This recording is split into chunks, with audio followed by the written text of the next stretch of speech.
Hey, everyone. A little bit late, but I'm here. Welcome to another Friday Night Bee Chat. And hey, Clay and Mike and Diana and Keith. And let's see who else. There's Carl. And there's Steve up in New York. And I hope I'll go ahead and drop the old link here. Let everybody in who wants to come in. And let's pin it. Hey, Kimberly. Hey, Dodd. Hey, Brian. That was some pretty cool looking wax gnome creatures that you made. Here comes Mr. Bill in. Good evening. Hey. And hey, Russell. So it's just starting to drizzle out here. So another rainy evening, washing all the nectar away. I did see poplar blooms still on the trees, which I was surprised. Hey, Bundy. And all that, but I don't know. I don't know what it's going to be much of a honey season for me or not. So is it raining down your way? I see a little bit on the radar, but not much. Yeah, we got a pretty heavy storm that went through here. I had a tornado warning out. Yeah, that's what they were talking about here. What's this here?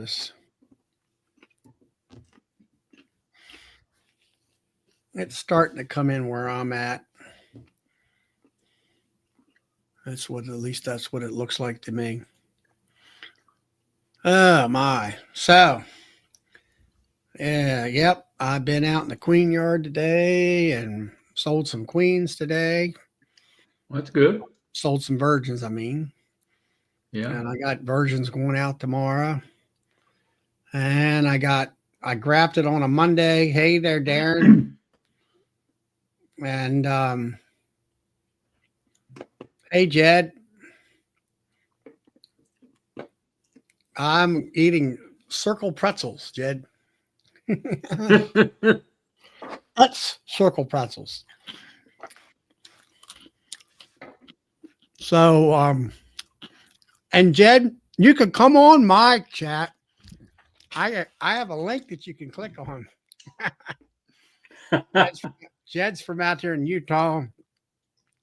He's been hanging with Bracken. They've been doing I think a Thursday night chit chat.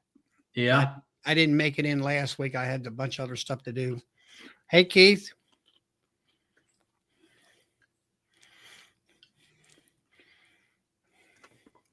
What's the name of his channel?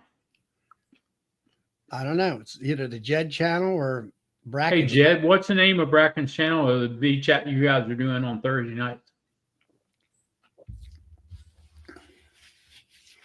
Can't get on, though. I told him to be brave and put a link up. Yeah, really.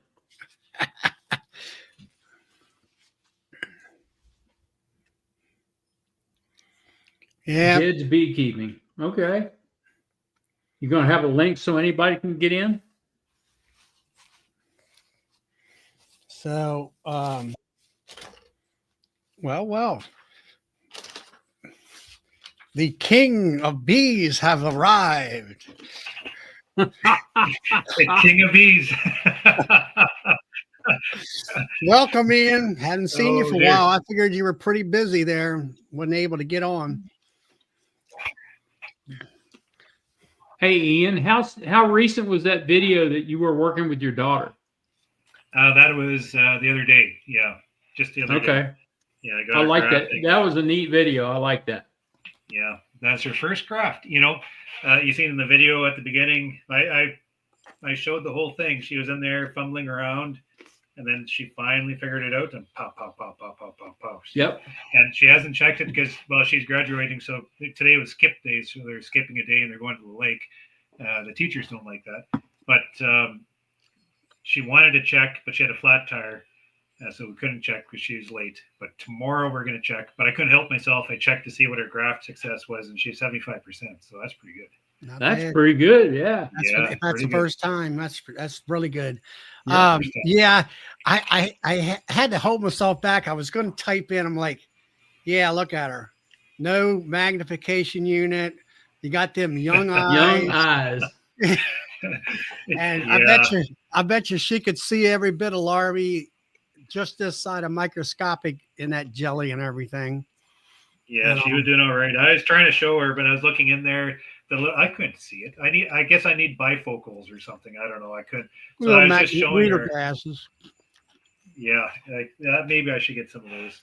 But anyway, she's pretty keen on it. She's going to go to egg diploma at the University of Manitoba, and just to learn the ways of agriculture, get away from the farm, and learn books and stuff like that. And then she wants to come back and beekeep. So yeah, it's like I sent my son to the ag school here, and he's raising the hay and everything now, and yeah. he's like spraying pre-emergence and stuff. I said, "What are you doing?" And he said, "Well, you got to spray that there, and then you don't get no weeds in it." And then like the lime, he says, well, of course we know about testing the ground and stuff like that. And he says, there's either get high calcium lime or high magnesium lime, and this ground doesn't need, I forget which one it is. And so he said that's what makes it grow and do better. Hey, James, come on in and join the party. We can have the Canadian invasion tonight. Yeah.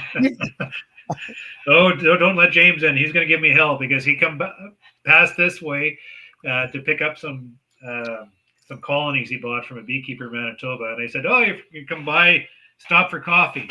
So I think he detoured down to stop for coffee. But then I was, about an hour before he showed up, I had to cancel because we had a farm business meeting I had to get to.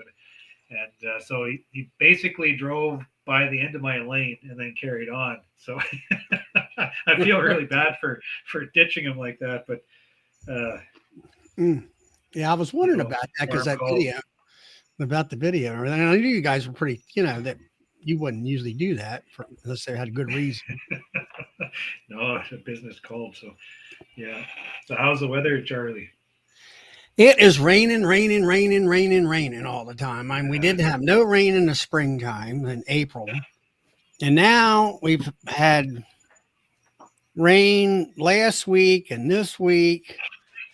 And it's been cold in April, which normally is warm during the day at least. And a couple weekends ago, it wasn't Memorial Day weekend. It was the week prior to that. I baled, helped my son. We baled 100 round bales Monday and Tuesday. And then we're looking to, supposedly, I think from Sunday on, it's supposed to be at least 4 days of really good weather. And like when we baled them round bales, we just didn't have the heat, to cook the hay good, and tedded it up good. The first day it was a little bit on the, it was tough, I guess you'd call it, just it's gummy. And then the next day was pretty darn decent. And we got it all in, and it's doing its keeping and everything. And but you just didn't have the heat. You had plenty of wind and everything. So just need the heat, we need the heat. And we didn't have the 80-degree weather. We had maybe 70 at the most. And it's been nice and hot here. We've had, it's been at least 3.5 weeks, really hot weather. Maybe a little bit better than that. The bees are doing very well. One heck of a honey flow. We have this. Finally, we were able to capture a spring flow, so that's good for the bees. Well, see, that's the problem here is that the locust trees bloomed, and that's one of our big honey. That's some of the the best honey I like, and I call it the locust rains. Most of the time, about every 7 years, you might get a time where you have the locust bloom for 2 weeks and it doesn't rain, and you get a really great crop of it. And it rained about halfway through. And then the poplar trees is the next big flow. And it's been raining on and off, where the bees really can't get out. It's washing the nectar out of the blossoms. And I was telling Bill here tonight, I said, well, I was driving up the road here with a load of firewood, and I kept looking for poplar trees, and I did see some still with blossoms. So I didn't. Hopefully, the rain would knock them off. Yeah. How about you, Bill? How's the weather your way? I wish they'd quit doing the Indian rain dance for a while. I got hay to cut. I mean, Oh, boy. I mean, don't get me wrong. We need the rain because we're in a moderate drought. But, still, we've got farm work to do, and I can't get it done because of all the rain. Yeah, I hear you about the dryness. It's dry here. We received 4.5 inches about a week or a little better than a week ago, which come too hard. But I'm not complaining about it anymore because now everything's green and the heat and the honey flow and the crops growing and received a little bit. But we have neighbors maybe be an hour and a half north of us, and they only received half an inch of that dry. They're parched, and we're seeing fires further to the north and to the east of us in the bushland. So we could use a good generalized rain. Well, we could stand to get the slow, steady rain for a couple of days. Yeah. Instead of the downpours like we got tonight. I think we got a half inch of rain here all at one pop.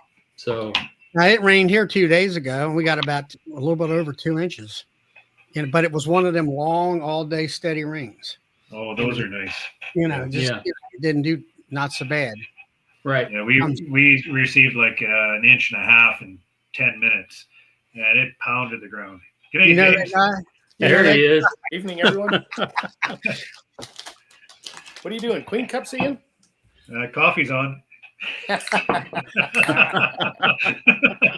Driving 18 hours for it. I'll be right over. What are you doing there, Ian? Are you cleaning Jay-Z Beezy cups or something? Oh, well, you caught me behind my desk. That's why I hopped in with you, because I have a bunch of queens I got in from Kona. I'm just taking the corks out, and I put a little bit of protein patty in there just to slow them down a little bit. So you're catching me in between jobs right now. It's just proof that he actually does work. Occasionally. It's interesting. So those queens that I got, I put those timing tubes in the end, and the bees had no problem eating that timing tube out, but they couldn't get through the candy in the queen cage. So 5, 6, 7 days later, when I was going out there, because normally I'll put a queen in and I won't touch them for 5 to 7 days, and of course, being the beekeeper, curiosity got me, so I wanted to see if they were released. And when I went in there, basically all of the tubes were eaten out, but they couldn't get through the candy, and I could hardly break that candy with my hive tool. So I ended up. What candy was that? I'm sorry. Whose candy was it? Whose candy was it? Those are the Alvarez from California. So they got through the tube candy, but not the candy in the cage itself. Is that right? Boy. Yeah. Huh. Are you talking about like a California cage where you put that black tube in there? Yeah. Yeah, that's the timing tube is what we call it. I've never had that before. So yeah, basically I released over 80% of them. Yeah, I had some of those timing tubes too. That the timing tube candy had really dried out, and they couldn't get through that. Yeah, mine was the other way. They cleared all of those tubes right out. Those tubes were perfect. But the minute they, like Ian's doing there, I'd pop the cork out the end, and then you put the tube in. The minute they got through that tube, they couldn't get through that other candy. It was just too hard. That's too bad. So, well, I can't complain because, we had 100% take. So even though I released them all, we still ended up with 100% take, which I'm ecstatic about. I'll take it and run with that number any day. Well, James, I finally did it. No, you bought your hive lifter last year. Huh? I said you bought your hive lifter last year. No. It's like we've been talking about this with me and you and Bob, and for me, figuring out how to raise queens. I went down here to Bill's place here a month or so ago, and watched him how he put the bees in a cell builder, and I've learned how many bees you really need. So many pounds of bees in there. Well, if you think you got enough, if you think you have enough bees, you definitely don't. You add more. Well, anyway, I've been I'm on my third graft bar, Oh, excellent. And so I just went out there this evening because they're due to cap or completely. They're actually capped now, I think, but from what I could tell, but I'll pull them out tomorrow and put them in the incubator. But I've been grafting 30 cells, so I got 28 out of 30. Oh, that's That's good. That's Good deal. and I've been averaging about that on every graft here for the last couple of times. Now the first one, half of them, I think what I did was I looked at my video when it slipped out of my hand, the bar did, and I think I tapped those cells and dislodged them or something. And half of them just didn't take. Now I went out there. I was watching Ryan, who's a guy that lives across the mountain from Bill, and he puts his cells in cages and puts them in the cell builder, lets the girls come hatch out in there, and they get fed eggs right away. And so he uses these new things, or their guy down in Atlanta, Georgia, I think it is, makes them. They're called Easy Peasy cages. He first made them with the inkjet printer or the printer things. I think they look like to me, as smooth as they look. I think he finally got somebody to put a injection molding and everything in there. But it's designed around JZBZ. These will actually hook right onto the JZBZ cell bar with the queen cell there, and then the JZBZ cup. It's got like two little shoulders, and they have little knobs, and you can, when you push them down there, they snap in. They will not fall out. They can't push them out and all that. So what I did was this last round, it's like I say about this rain. We were just raining, you know, and it was like 50 degrees. Yeah, 50 degrees at night, you know, and all this stuff. So I had Thursday morning, I said, well, I wasn't taking them out there. It's cold. It's too much of a shock. And so Thursday morning, about, I don't know, 7 or 8 of them were hatching. And I put them in candy cages, JZBZ candy cages. And the other ones were sitting there and they hadn't hatched yet. And I'm like, you know, and I bought a thing from him where you making a banking frame and it'll hold 20 cages. And I went ahead and put them in that banking frame, all them cells that didn't hatch. And that day I was busy, you know, work wise. And I pulled that foundation out, dropped that bar in there, that banking bar in there with them cages. And I came back later that day and they had all hatched out and they got fed right away, which I think is, you know, I've had one here at where the queen had hatched in the middle of the night while I was asleep. Well, it's dead because it didn't get fed right away and stuff. And that, what a time saver and a labor saver this thing is. It's like, put your cells in that thing, you know. To me, I still like the idea of the incubator and take them out of the incubator a day or two before they're going to hatch and then put them in there and let them feed them for you. You don't have to worry about it. I still like dropping the cells into the splits. That way they hatch out. Yeah, instead of making a whole pile of mating boxes, I can do it that way. I've been selling virgin queens to a bunch of people here, and that kind of thing. So I'm just really happy that I finally I had my grafting done. You know, tuned in.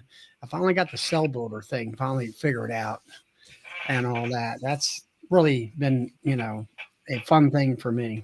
Perfect. Well, and all that stuff. Now that I've got some bees out there. In fact, interesting enough, so a lot of those that I went out and picked out by Ian's, the ones that had the original queens in them. So what have we been home now? Going on, I guess it'd be 2 weeks Monday. They've already filled that bottom box, and in fact, I dropped a second on some of them there yesterday, day before. So they're going great guns. So everything keeps going like that. I'll put a cell builder together probably early next week, and you know, I'll probably be grafting by the end of the week and be looking at getting some splits done here as well. So you still must have honey flow out there then. We do. Yeah. Yeah. Yeah. Actually, we got a pretty good flow that's coming in now. It's just the dandelions and stuff.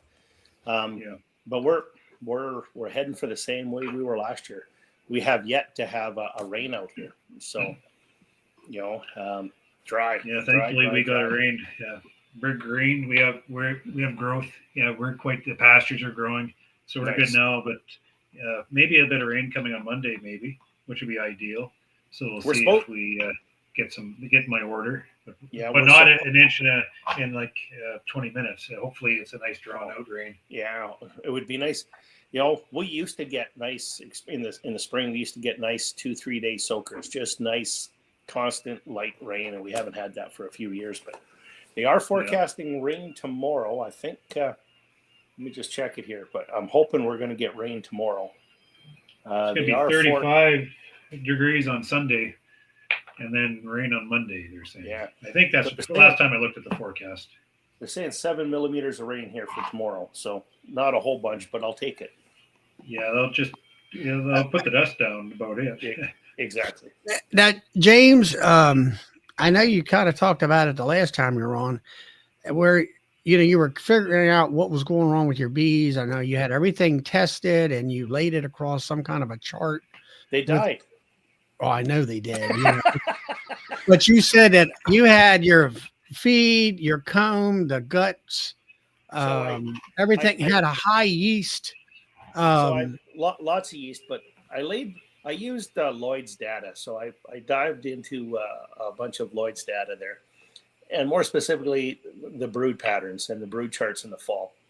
And I overlaid that I went back and I pulled out the historical information from Environment Canada. I overlaid the temperatures, I overlaid the rainfall, and we had reduction in bee numbers, I'm going to say early on. And now that I see the data and I go back to take a look at my notes, and from memory, it's just what I was seeing. We were in a world of hurt, probably, I'm going to say early August. And what was happening is we plain and simply weren't getting the nectar flow. The queens were pulling back. We had no nectar. We had no moisture. We had no pollen. And if I look back at it now, our numbers just kept dwindling and dwindling and dwindling. And I had mentioned too, we never had nearly the sugar usage that we did last year. In fact, my sugar consumption, I'm going to say, was about half. Now, all the hives that we put into the barn, they're right full of sugar. I got more full sugar frames than I know what to do with. So looking back at it, the yeast was one. I still have to understand that. Maybe one of these days. Yeah, I guess what I'm asking is were there? I don't know. I mean, did the yeast kill them because of bacteria, or? Well, I haven't got through all that. You're asking questions of which I don't have answers to yet. Okay. There, Charlie. But I think it was a factor. I don't know if it was the cause, but I think it was a factor. Well, I find it quite the fella, what's his name? The science guy. He's retired now. Lloyd.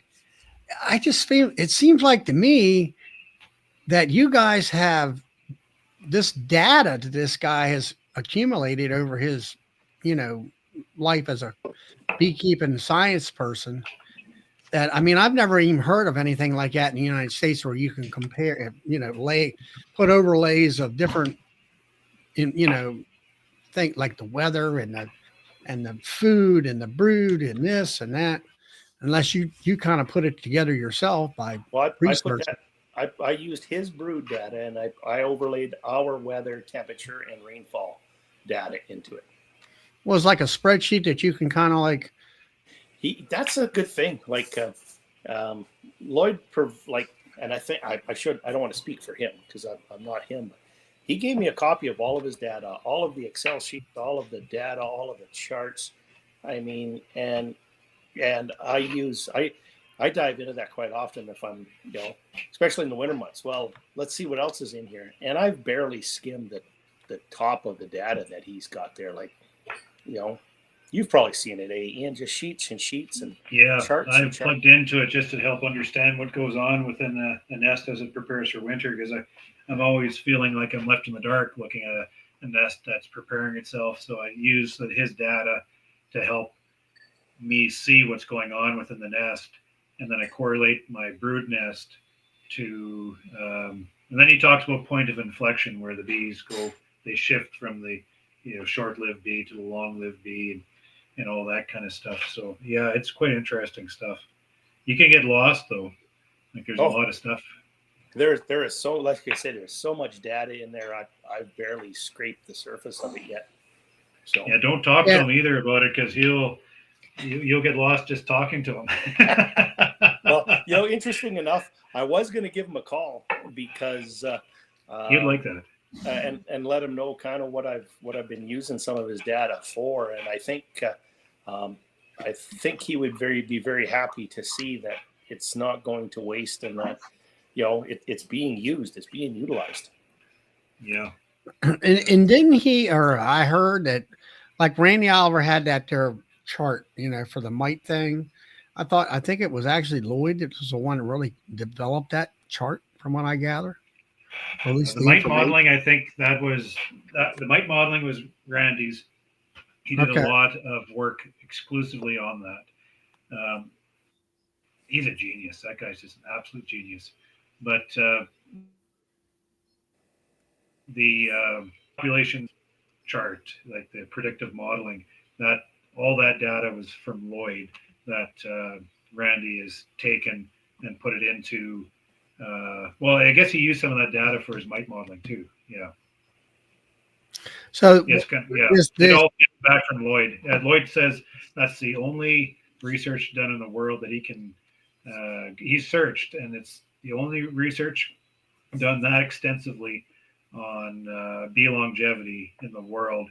There's other studies, but they pull from Lloyd's work to bring in some assumptions and such. So it was done back in the 70s. I mean, it's quite a long time ago.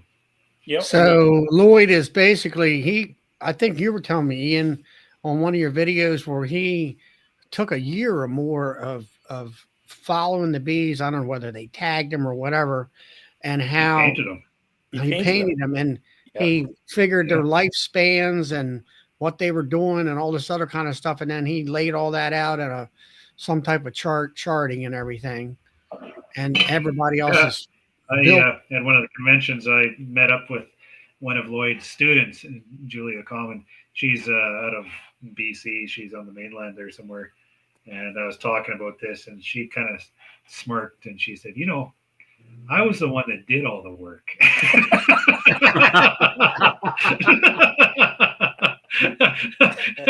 She was just joking, of course, but that's a tremendous amount of work to paint all the bees every 10 days and count all the bees every 10 days, measure the brood every 10 days, all the way through the year. Monumental job. I'd probably never be able to do that, because I'd get 3/4 of the way through the frame and then forget where I was at and have to start over. And the good thing with Lloyd is he offered that data up. He says, you know what, here, I'll give it to you. If you use it, I'll give it to you. So, and that's why, like I say, I'm probably I got his number here. I'll probably give him a call and just let him know how I've used it and some of the information I found. And I have to make sure I got a couple hours free when I do that. Yeah, I love Lloyd. Yeah, but I guarantee it. He's the one that, like, his work shows. We're talking Manitoba here up in the prairies and across the prairies, where we have our honey flow, this huge honey flow. And we build this massive population up to catch this honey flow. Then the honey flow ends.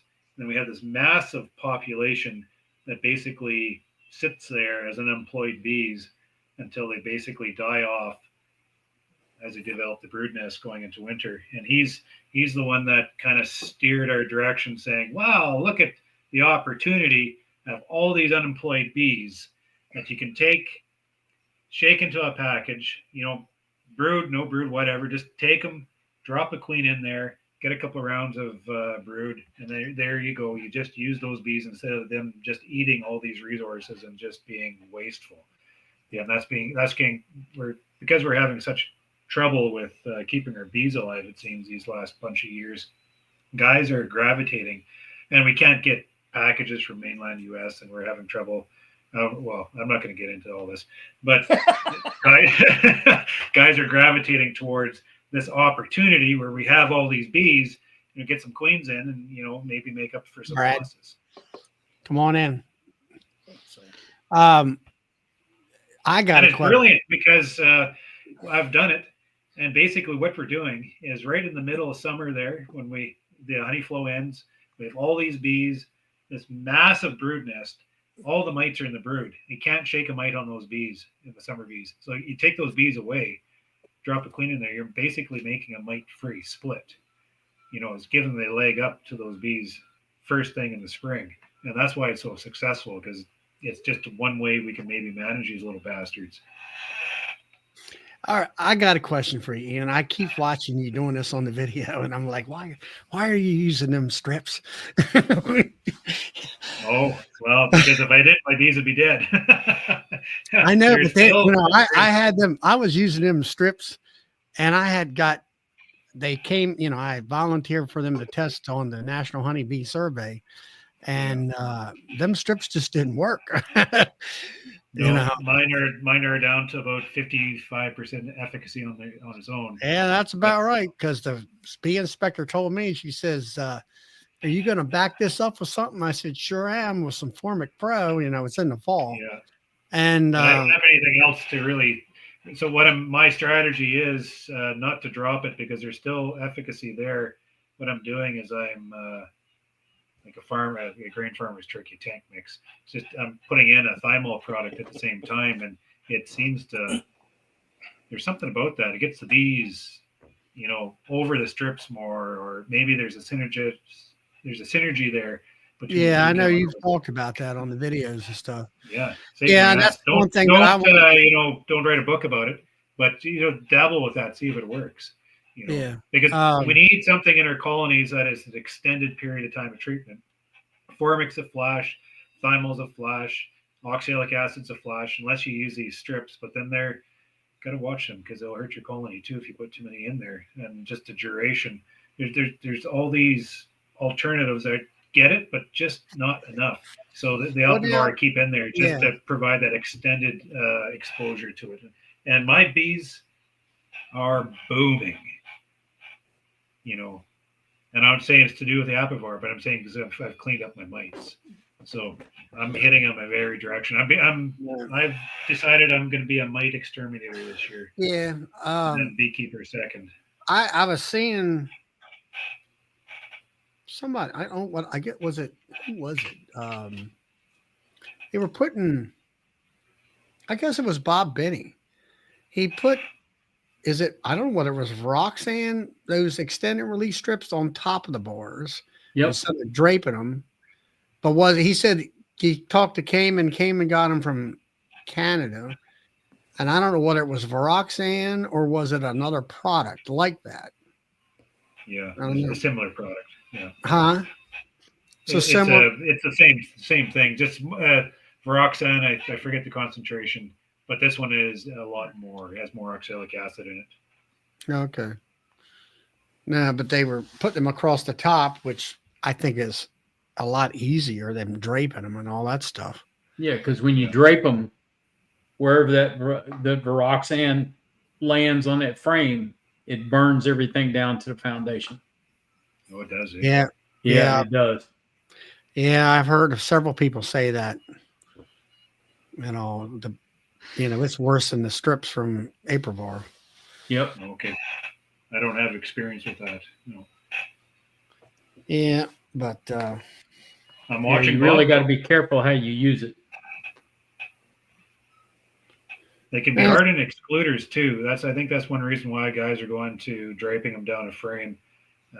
There's more discussion around that. Now I think of it. In the northern climates, they're finding that a product like the sponge with the glycerin and the oxalic in the sponge, it holds more, like it's wet, for lack of better terms. It's not wet, but it's more, and it's hygroscopic. And they're finding that in the colder climates, that maybe the bees are fighting the sponge, like they're trying to control their internal climate. And Right. you have this hygroscopic sponge in there that they're fighting against all the time, is adding stress. And it's hard on them through the winter months, and it's hard on them in the spring when it's cold and wet. And they're finding these cardboard strips are maybe easier on the bees in northern climates than the sponges are. And one of the reasons why they want to drape them down into the cluster is to try to provide more regulation of that hygroscopic nature of the product. So there's a lot of discussion around that. I don't think anybody really knows what's going on, but that's what the talk is. So that's why guys are opting to drape them into the cluster to try to manage those conditions a little bit better. Hmm. And they're harder than excluders. They'll tarnish your excluder. Well, I don't know. My biggest thing of experience, like, I asked you guys last year about where I had those queen die-offs, and either the complete hive die-outs or the queens were just poorly laying. And, like James and everybody said, your queens are too old and you got to get requeening and all. And what I've learned here this year, that's after the second, I've requeened brand new fresh queens, made more honey than I ever did last year. And now, like, I got the hives here that are really tall. I got about 4 or so of them. They're second-year girls, and they're doing great, except for, the purple one there. That's the one I was grafting off. She died here, about a week ago, I guess.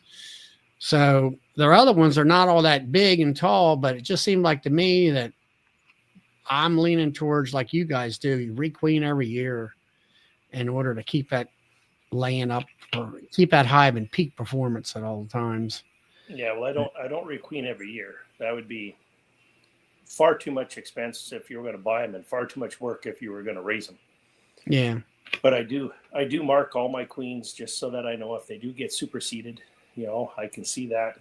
And I do get rid of my queens after 2 years. Yeah. Well, this is the second year for these queens. So, there's 6 or 7 of them there. I counted tonight that I have requeened because they failed.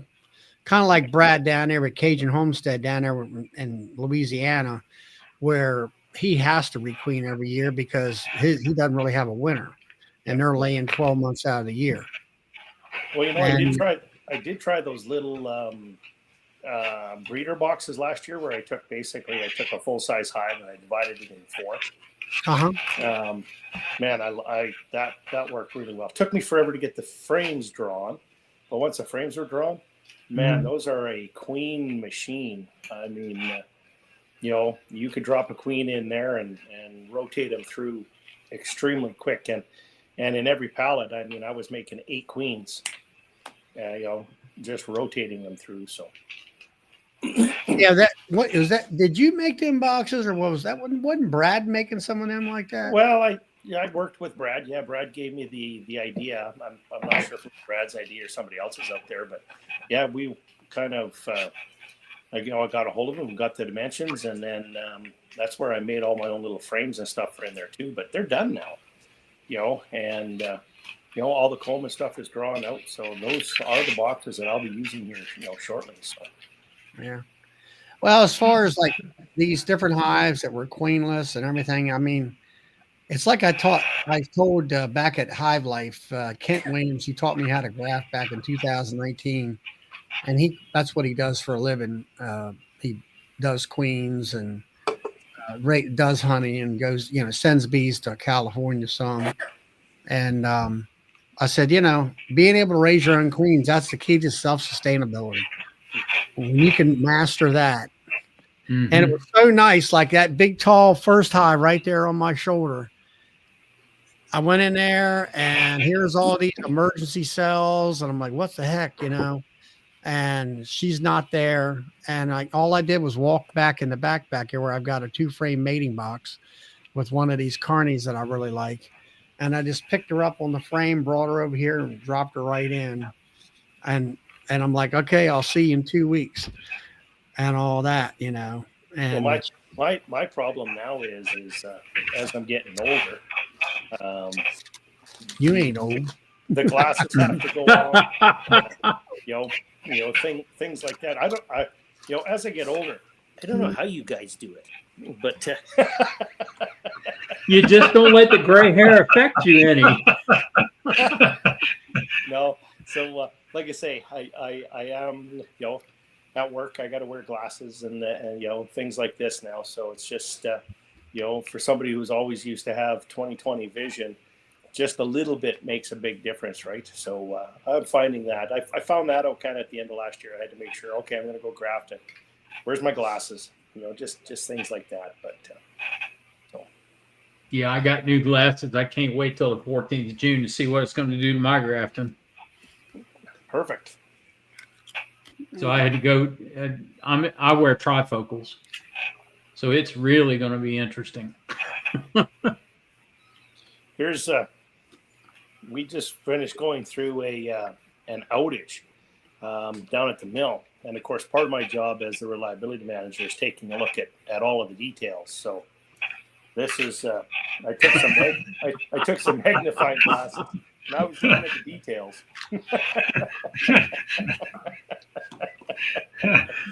Yeah, that's what that little larvae will see when you're grafting it.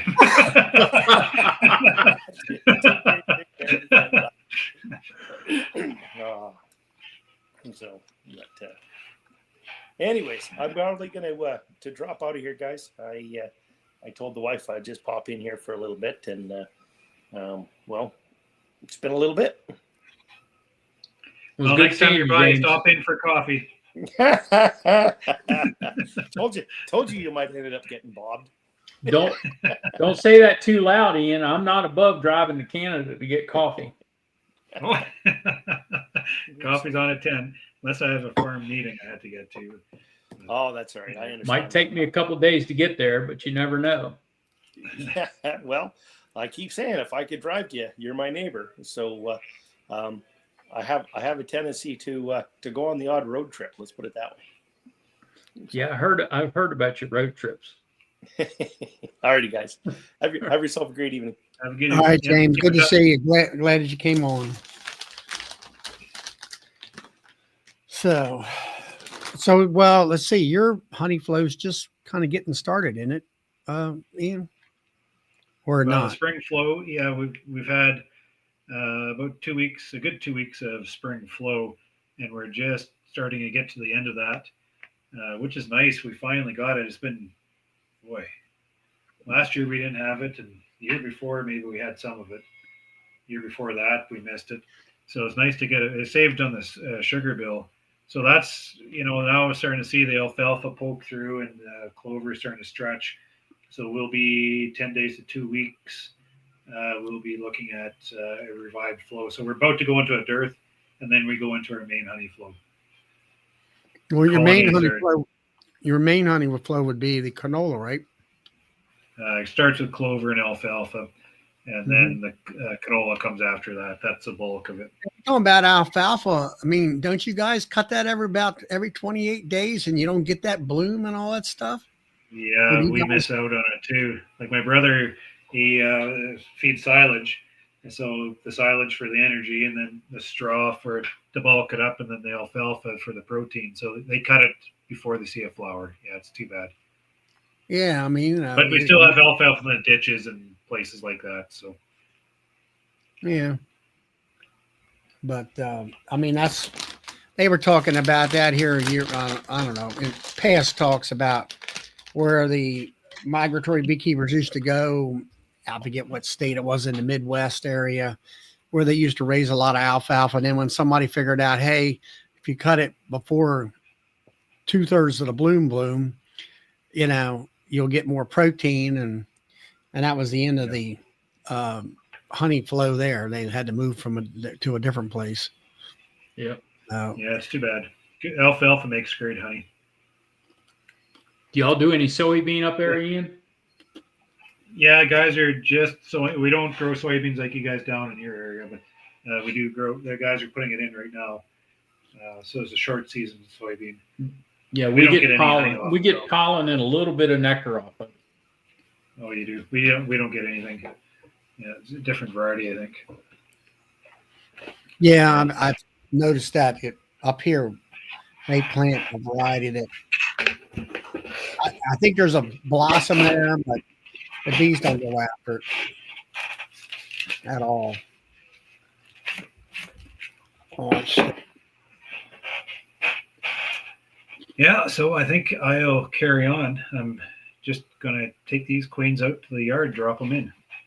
So thought I'd drop in anyways, Charlie. Nice to see you. Yeah, Nice to well, see you, It Bill. was good to I'm see you, glad, Ian. glad to drop in and haven't seen you. I figured you were pretty busy from your videos. Now, is those queens are the ones right there at your house, what you're dropping in, or These ones going into splits. We made 150 splits over the last couple of days. So these Konas are going in, and we have some Italians that have come in. I found some extras because I needed extras, so we'll have those all put in. And then I have some VSH queens coming in from Ray Oliveras. I think it's from the old Hilo project. So I have 50 coming in next week for that. And then I have another 100 queens coming in from BC. Tapping into they seem nurture. like they're really those BC queens seem like to me they're your best ones. Yeah, I like buying queens from all over Different the place people. to see what kind of projects going on. And Now, the mite tolerance, they've been working in BC on mite suppression. So we'll see low growth mite. What is it? Low growth mite. I forget yeah. the acronym for it, but I'm not Now seeing you're it, but I want to bring it in just to see if I can include it and maybe do some of my own that way. You're making all these splits. I guess what I'm getting at is that you average around, I think around 1,800 highs or something like that, 1,800 highs, but you don't seem to be growing. What are you doing? Selling the splits off, or are you replacing your dead outs with these splits? It's a cycle. I cycle them in. So I'm taking the older, instead of replacing the queen and pretty much replacing the colony. Does that make sense? So, dropping in the youth into that spot. So I cycle I do sell. I've sold. I'm done selling now. I've sold some surplus stock off.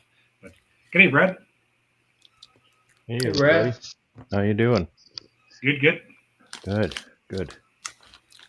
Yeah, but I'm fighting attrition all the time. It's like we have winter death and we have summer death and we have fall death, and it's just a matter of hanging on till next year till you can start building these bees again. So my strategy is to build this big nuke battery and just keep dropping them in and dropping them in and dropping them in all season. It seems to be working that way if the nukes live through winter. So you got your battery kind of built back up, because I know last year you had depleted it and stuff. Yeah. I had a bad winter in my nukes for some reason. Did those nukes I send to you, Brad, did they survive? They were. I have got the numbers somewhere here, but yeah, I got some good survivorship out of them. But Okay. They weren't fantastic as far as their overwintering. Something funny happened to my nukes. I'm not sure what. I mean, if I raised the same queen, like from the breeding programs, the same queen in a single box, it's spectacular. But anything that was a 6 frame or a little smaller, they struggled. I just don't understand it.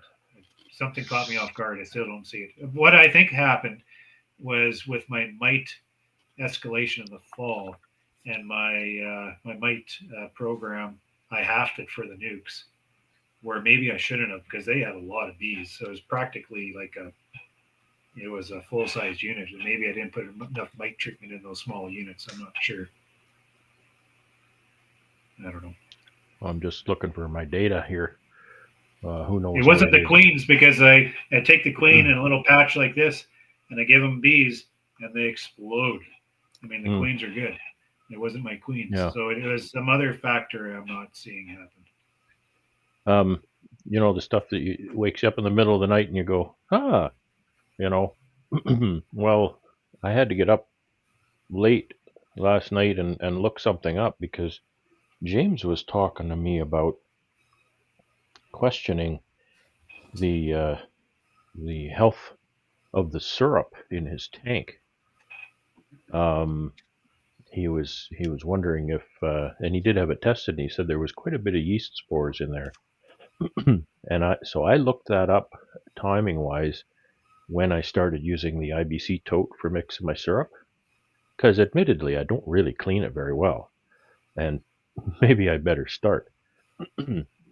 And it was just about the time when I started having a lot of problems wintering. So maybe that's a factor that I need to look at, right? So basically, your syrup is sort of toxic to the bees. Well, not the best for winter. If it has a yeast spore load in it, then that just gives the bees bad tummy all winter because they're sequestered for 5 months, right? So you can't have any of that. If you can get cleansing flights, then they can just pass that stuff through. But when they're in the hive, and Yeah. I do see a lot of poop. I see a lot of poop on the doorstep, but I also see a lot of poop in the hive when they're, when a colony dies or nearly dies. Quite often, there's a lot of poop in there. So I'm kind of wondering, maybe I better be a lot better at sanitizing my tank. Sounds like too, you might need some probiotics for them too. Yeah. I do use products from time to time. Because I've been struggling, I've been trying to remove everything so that I can narrow down what works and what doesn't, right? I was even using products that I'm convinced work and are good for my bees, but I removed them because I need to get back to the basics, get back to pure sucrose, because you know what? My first 5 years of keeping bees, they ate pure sucrose and they wintered really well.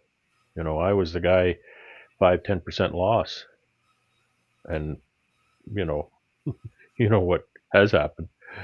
I lost pretty well everything last year, so I think I'm still in the stage of removing right now, removing things, and then add back what I believe will help, because sometimes I believe it'll help and it does nothing but harm, right? We always have to consider that. Yep.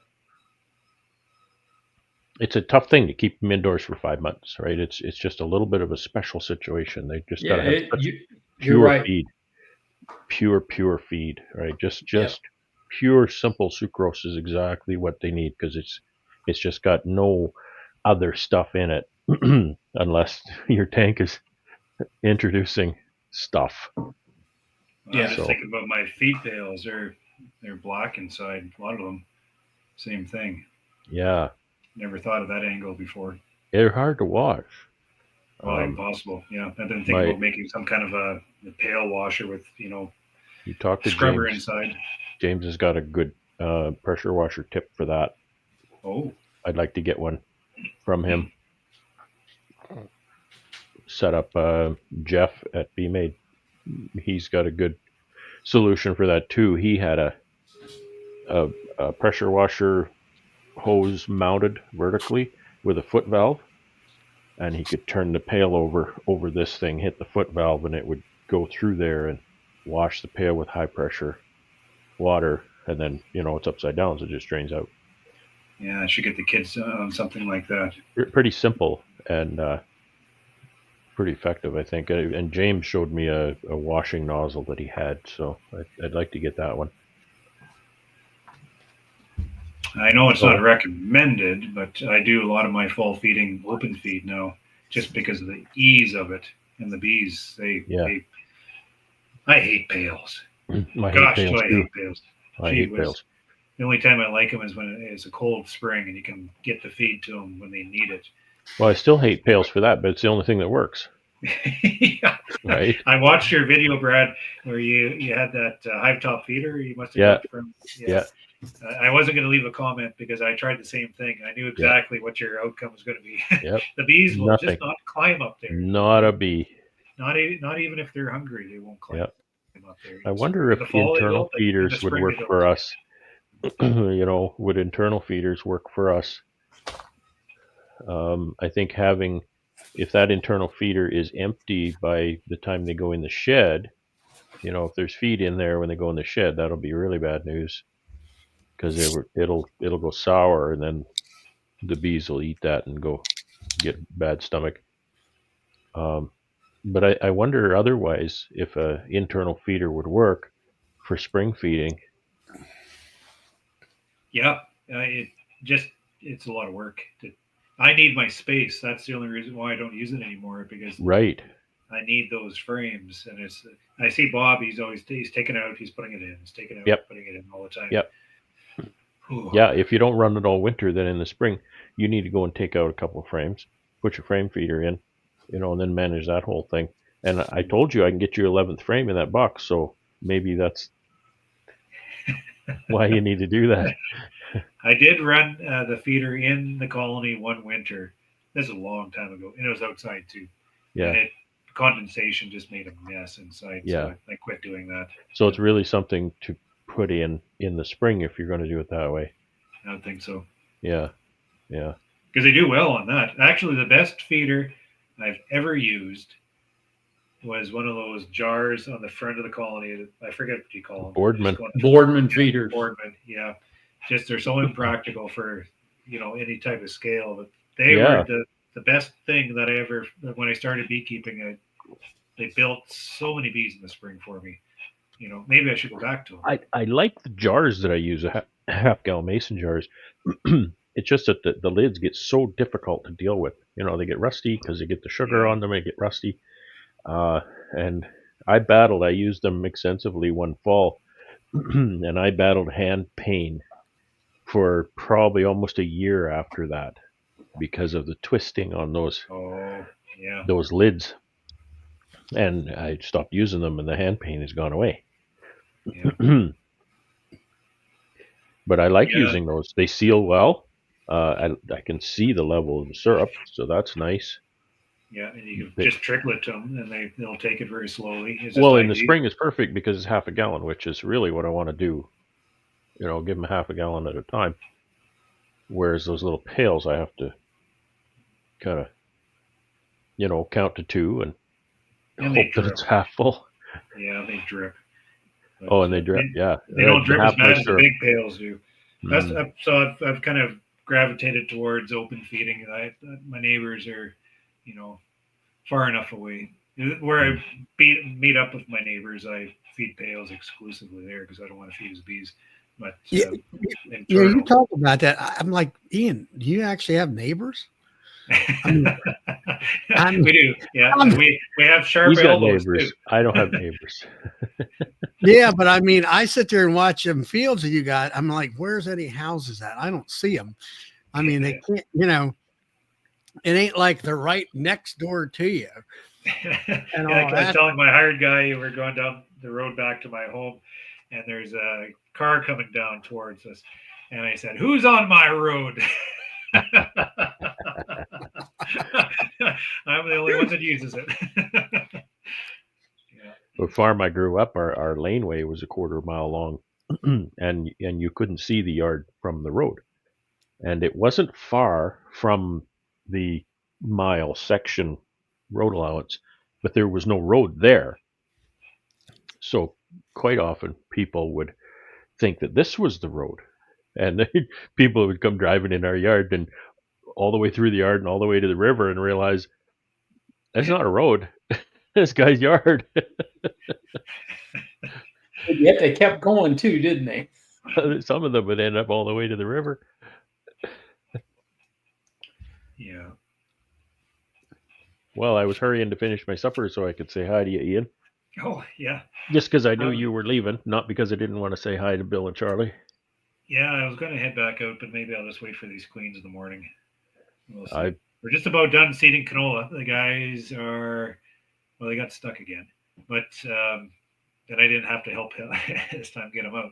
But that field should be done by the end of tonight, and then they have one more half section, and they should be able to get finished up before the rain comes on Monday if it comes. So we're in pretty good shape. Oh, But I hope rain comes. our lots of it. sunflowers got it pretty bad with that pounding rain, and we thought the crust was going to kill them. But those little buggers there's little tents like this all the way through the field where they're pushing up that crust and coming They're through strong. sunflowers. And Yeah. the guys with soybeans are reseeding soybeans because it's going up and then it's going back down because it's No hitting kidding. that crust. Yeah, so you don't hear about that in soybeans very often. Mm. And the guys are Yeah. spraying for bugs. Oh boy, the flea beetles are back. Every canola field that was sown before that rain, there's sprayer tracks through. They're spraying for bugs. So hopefully the bugs get it out of their system before our crop comes up. So I got a question for you about your sunflowers. Sure. What kind of sunflowers are you raising? Those are an oil type. I don't know the number, but it's the Pioneer variety. Okay. It's used for oil, but it's more so used for bird seed. There's an American company that buys it, and it all goes to New York. Yeah, I'm raising the giant ones. The ones yeah. with the yeah. Yeah, I'm glad we don't have any of those around the confectionery type because they spray too much, way too much on them, just because they need the seed to be clean because they eat them. Yeah. Let's say are they planting tonight at your place or what? Yeah, they're just about. Nighttime? They should be done that half section of canola tonight. I hope. Well, they got stuck, so I think they got going again. And then Because you got more. mud or what up there? Mud? There's places, yeah. Okay. What Depends places? how brave you want to be. You can spend 4 hours just to get that little, quarter acre. Sometimes it's best just to leave it. So a half section is what, 100 and some acres, is it? 160 to a quarter. 160 to a quarter. So that's like 300 and some acres for a half section. Yeah, 320. Yep. Huh? 320. 320 to a half, 640 to a whole. Our quarters aren't square, so there's bush and stuff. So it's not the chunk of land's on the half anyways. So we call it that way. Yeah, amazing. But I can't wait. The honey crop's adding up. We got late canola. We have early canola. We have canola was sown just recently, and we have some late stuff going in. So we have a nice spread of canola flowers again. And the clover is starting to stretch, and it looks like it's going to be a clover year out here again. So and the bees, they seem to be in shape. So as long as we get the rains come through and the heat, we'll have a honey crop to deal with here. Now, when you say clover, are you talking about that yellow clover out there that like James has? Sweet Or is clover, the tall stuff. Yellow sweet clover. Yeah. Okay. Yeah, that'll guys- grow like 8 feet tall if in a good spot. That stuff produces. So what quite you a use bit that of honey. is that a hay or something you use that for or what? Or just guys do, but more so if a guy is growing it in the field, it's being grown for seed and is sold into to reclaim. So if they're building a road, they'll spread it on the side of the road just to help. oh yeah, root okay, down. yeah, a cover crop basically. It fixes nitrogen too, doesn't it, Ian? Yeah, and guys will like it if they'll put it into like a rotation, pastures. Yeah. You want to keep it sparse, not too much. Okay. Makes I mean, I terrific don't honey. Oh, it's beautiful honey. I get a really good crop of that every few years here. Oh, it's like water, that honey. It's so gorgeous. Nancy says you need to look at the comments, Charlie. All right, where are we going to look at, or what do we got? I don't know. She left me hanging. She just said to get you to look at the comments. Okay. Yeah, well, I think I'll carry on. Well, nice to see you, Brad. Likewise, always nice to see you, boss. Yeah, Have a good we'll keep in evening, touch. Ian. See you guys. Have a Don't good melt out there. Yeah, tomorrow's gonna be a hot one. I love the heat. Oh boy. Honey making weather. That's why I like it. Yeah. There you go. Catch you later. Well, Yeah, it was 20. Actually, it topped up by my weather station, topped out at 31 C here today. Certainly not the hottest we've had, but definitely hot for Canadian. Mm-hmm. I don't know what, Charlie, you got your scale there? What's that in your language? 31. 31, that's 87 degrees, almost 87. 88. Yeah. It's pretty warm. Pretty warm. Not a Ian lot of was wind talking today about either. 35, Yeah. which is 95. They're talking that That's hot. tomorrow. Yeah. Boy, I got to do a bunch of work tomorrow too. It's oh boy. Well, I It's not gonna be enjoyed nice. your grafting video that where you were teaching, your Thanks. new. Thanks, Charlie. I really like that. Yeah. Actually, that was more informative than the one that you had to class a year or two ago. Yeah, it was a little different format and a different focus. The first one I did, that was 2 years ago, June 10th. Mm-hmm. And really what I was trying to get across, there was much better tenants because it was a scheduled thing. They knew in advance. This Mhm. one they knew like 2 days in advance or something. So I only really had one guy show up.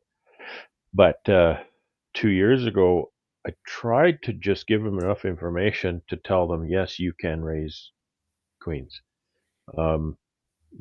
There's someone in our area who's been telling these hobbyists that if you don't have hundreds of colonies, you can't raise queens. And Yeah, I that's think not that's a right. tragedy. I think that's absolutely a tragedy. Yep. You know, you can raise queens with one colony, and I can prove it. Yeah, you can.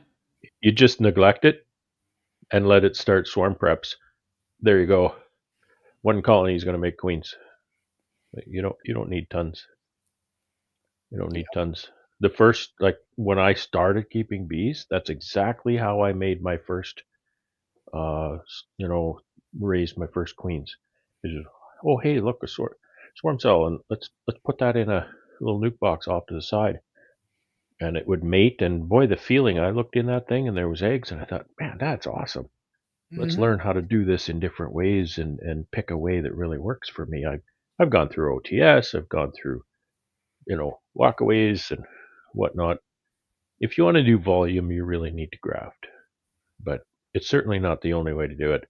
If you want 5 cells, then there's a lot of different ways that are maybe easier than grafting. Yeah. So that was what I tried to get across with the first one was this is easy. You need to do it because one thing that frustrates me so much is this is my 10th year in beekeeping. So 9 years in a row in August, every summer, a whole bunch of hobbyists come out of the woodwork crying because they don't have a queen and they can't find anybody who will sell them a queen. You need to solve that problem in June and July, right? You need to raise a queen and you need to have it sitting in that nuke off the side. So then in August, when you're the guy who needs that queen, you've got it sitting on the side. It's so easy. It's so easy. And you can make money. Yep. I read one of our association meetings. I just to kind of a lighthearted way to press my point.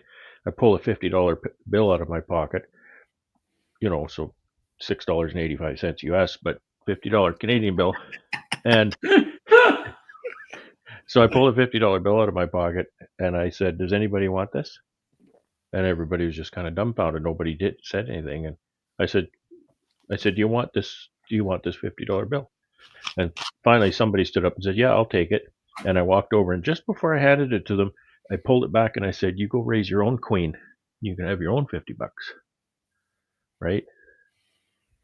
That's what I'm trying to get across. Is not only do you get yourself out of a jackpot, you maybe save your entire colony and save yourself a ton of money. Yep. So that was kind of the purpose of the first, the one we did 2 years ago. This one was specifically a grafting, more of a hands-on grafting thing, and I'm glad it wasn't a big crowd because we got a lot of one-on-one hands-on time. Mhm. you know, with the students sitting in the truck grafting. I see that you're raising your own carry. Oh, Lexi. Yeah, Lexi's been hanging out. Her and her friend came. Actually, her friend. She has a friend who's a hobby beekeeper and new hobby beekeeper. I think last year was her first year. Yeah. Boy, she was smart. She's really smart and driven. Like you tell her to do something, she's like right there. And Mhm. but she's young and she doesn't drive. So Alexi is her neighbor. So she would give her rides up here, and Lexi got the bug. She said, "I think I want to keep bees." So she's been hanging around learning about bees, and I thought, well, what better way than you come here and you do a graft, and if it takes, then what a great story, right? I made my own queens for my very first hive. I think that's a really great story and Yep. a good lesson, because she's going to take that and say, I've raised queens before. It's not that hard. And that was a problem when, 10 years ago or more, um, what they would say around here, you didn't have to have 100 hives, Yeah. but it was, oh, they're too hard to do. You can't see, and all this kind of stuff, and I'm like, oh, it's just, you can't see them things and all this other stuff. And of course, the folks were talking about that were probably, they were in their upper years. I guess they couldn't. Well, go get yourself a genter system then. Those work. Yeah. Right? Yeah. There's not one way. There's not one way. It's just like Nancy said, they're resource hives. I tell there's this one fellow here, he Oh, came yeah. and got a queen last Saturday. And I said, I think he had 3 hives. I said, well, then you need 3 nukes. I said, so if one dies, you got replacement hive. And but they don't want to get any bigger. I said, well, that's one thing you can't do with bees. It's either Yeah, it's a fallacy. You can't say, I want 5 colonies. That's it. I want to make sure I have 5, but I don't want any more than 5. But it doesn't work that way. don't work that way. Because in the middle of summer, you're going to have 8. And coming out of winter, you're going to have 3. Right? That's right. So you need to just, it's an overall thing. You need to just have a certain size. It's, 3 to 10 or 3 to 8 or whatever.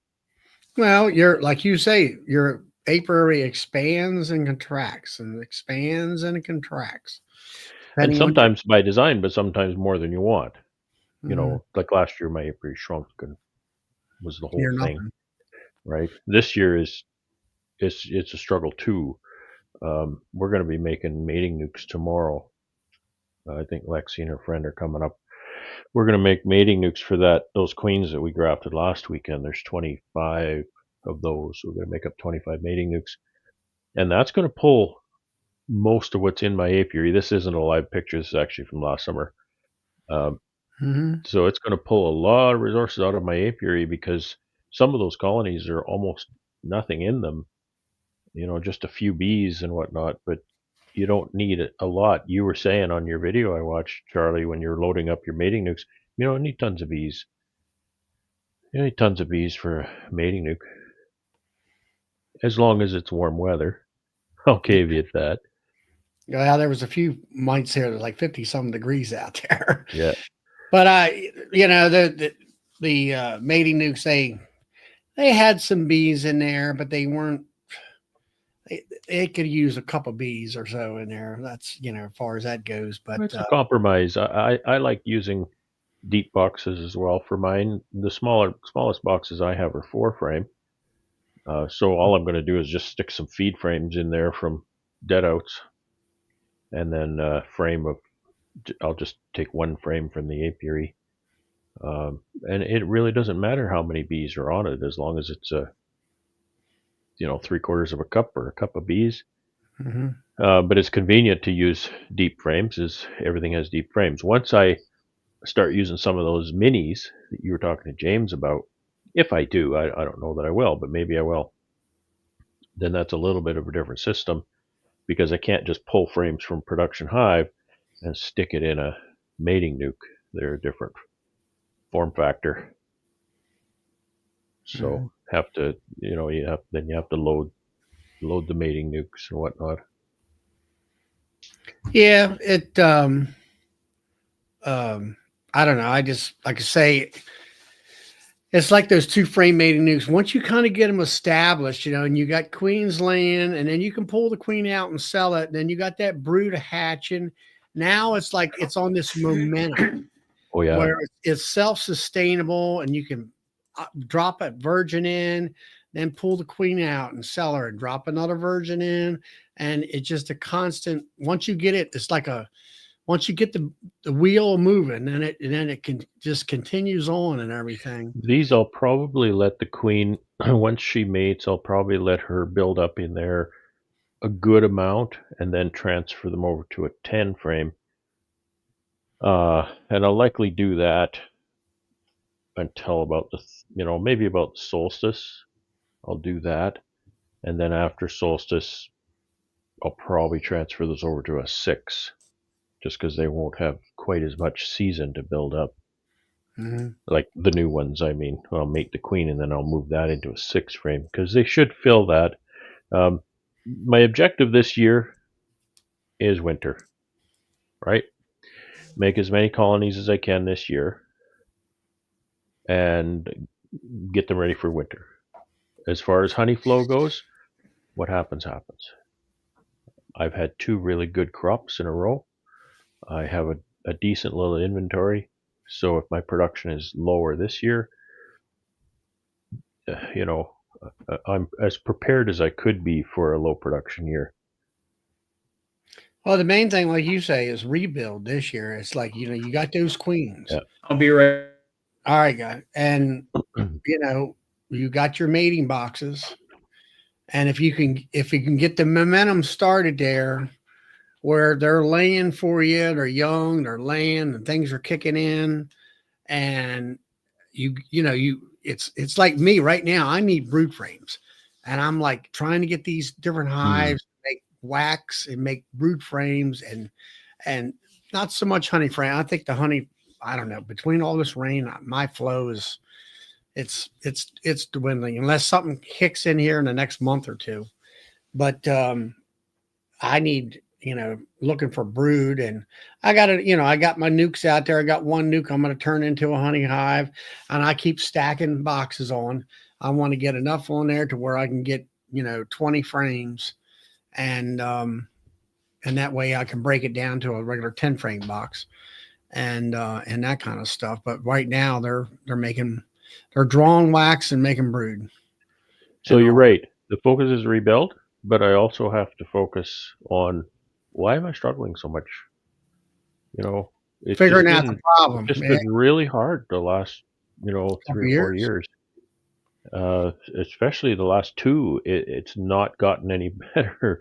Like in 2023, let's see, 24 was the big crash. 23, wintered really well, but then as they got through May, they were just suffering. They were not doing anything, and it was a severe nosema infection. So antibiotics fixed that up. So at least that's a thing, and that's we had been that, kind and of tough. last year you switched over from Apivar to Formic, and now this year you're hopefully going to be able to tweak it. Yeah. Where you're going to be in there, I think about every 4 days, maybe 5. So that was the same year. 23 had the nosema in the spring, and then everything got really good. And then in the fall, I used Apivar, and by the time I realized that my mites were resistant, it was too late in the fall to really save my colonies, and that's what killed all my hives that year. And then last year, I struggled as well with mites because and this is totally 100% on me, just not being able to keep under control over the summer, and then going into the fall. I did get them under control in the fall, but I used formic acid, which pushes back the brood, the open brood, for that time, and it was really bad timing because it was killing my winter bees brood, right? So it was bad timing to do that. I should have been using regular treatments of oxalic acid, I didn't have my instant VAP at that time, so it wasn't nearly as convenient. Right now, I hit these hives every 5 days. I've been doing that since they came out of the building. They get oxalic acid every 5 days. And well, there you go. You're tweaking. You know, you've got new equipment to help you do better and faster and more convenient. Yeah. These instant VAPs changed my life. Yeah. And Totally then changed my life. you got Formic, which if you use that, you kind of better on how to apply it better. I have to choose my season, and there's never a good time for me to lose a bunch of brood, except the only time it's acceptable to lose a bunch of brood is early August. I don't need that brood, right?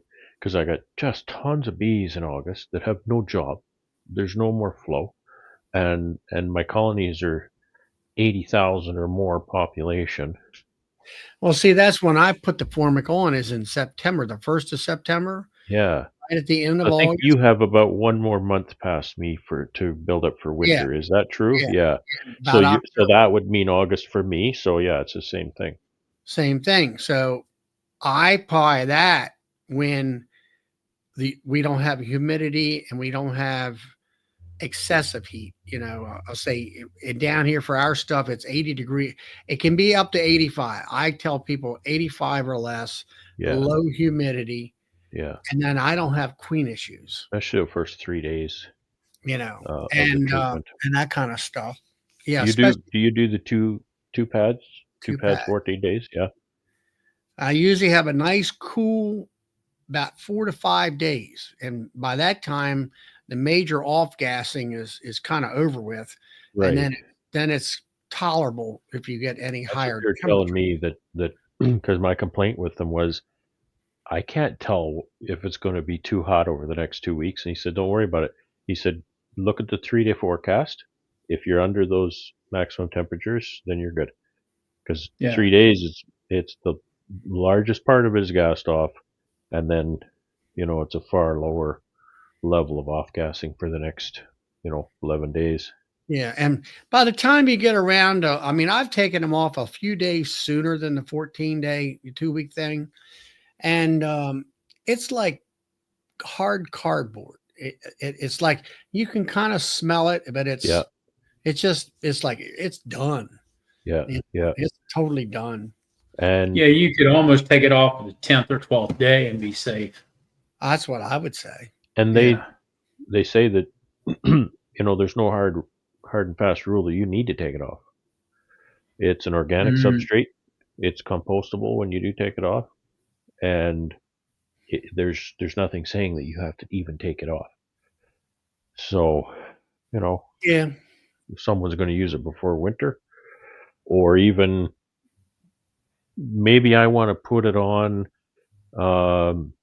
late June before a main honey flow, right? And take it off in 6 weeks, 6 to 8 weeks when I harvest. That's fine. It's not like Apivar where you need to get that out of there. yeah. Right. Well, like I say, I mean, everybody's telling you the different things when they use it here, but the main of it is your environment and where you live at is way different. Our season is so short. It's so short. It's like, when is it a good time to lose 2 weeks of brood? Like, never. That's see, that's the thing. We're not even thinking like that down here. Yeah. It's like, oh yeah, no problem. And with you, like you say, you're so compressed. Yeah. That you think that way. It's like how was some of the things in years past, where on this date, the bee should be at this point, and on this date, the bee should at that point. I mean, how do you know all that?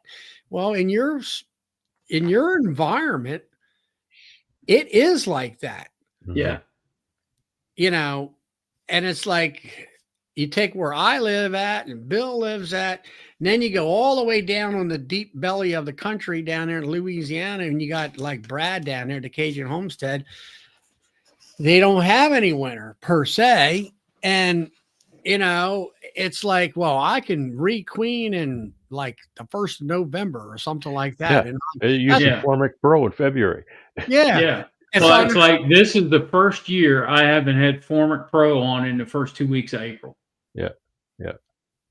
I And didn't even get if we I didn't could, get you my know, Formic on until the end of April because it was too damn cold. like in April, even if it was warm enough to do it in April, we desperately need that buildup in April because that's when all of the populations are going down right till the 1st of May.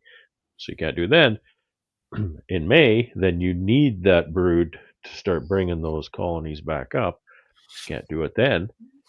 But see, I And don't then see June, any brood loss. and then June we're looking at honey flow in a few weeks, so you don't want to lose that because you need to bring those populations up. And then in September, you don't want to lose that bird because those are your winter bees. So July, August, I don't know that you want to do it in July because you still need the high population. So August, I think, is the only time. You say you don't see any brood loss. You're using 2 pads. Yep. I don't see any brood loss at all Now, how do you manage that? because I've never heard anybody say I that. start feeding bees pollen in middle of February. I do 2 rounds of pollen patties, and then they get Apis biologics. And those bees, April 1st, are ready to go. The hives are so populated, I can't get another bee in them. But that doesn't speak to the Formic Pro. Then I put the Formic Pro on it. I do not see any brood loss whatsoever. None. Well, I've never heard that from anybody. Yeah, it does not kill brood. Even the manufacturer would tell you it does. No, nope. Well, They yeah, put out a the new manufacturer tells you that it'll kill a couple of weeks of brood. well, I think it might maybe stop the queen from laying. For a it couple slows her down for 2 weeks. It does not kill brood. It slows her down but from laying for 2 weeks. But Okay. it doesn't stop her. It doesn't kill queens, and it doesn't kill brood. That is the first time I've ever heard that from anybody about Formic Pro. If you're killing brood and queens with Formic Pro, then you're not following the manufacturer's directions, and you're putting it on when the humidity's too high and the temperature's too high. I don't think you Here got in it. June, here it's too hot for Formic Pro. July here it's too hot for Formic Pro. August it's too hot for Formic Pro. We can't use Formic Pro again here until the end of September, first part of October. Do you have any humidity up there, Brad, at all? In your, in the summertime? It's pretty humid here in the summer. Yeah. No, is it as humid as it is? So here I got a visitor now. Yeah. Is it as humid as it is in your area? Probably not. But it can be. It's a little more desert-like here, to be honest. So, we can have humid spells in Right. the summer, but I think the biggest problem that you have is that compressed season that you have, because you're telling me, what is it? Well, like Ian's moving bees out in the snow, which is unheard of here. And then you guys, when is it? It starts. Your winter kind of starts when? What month? It gets started. Well, we'll put the bees away early November. Yeah, but is it getting super cold like October, November? Or I mean, not yeah. We can get hard frost mid-September,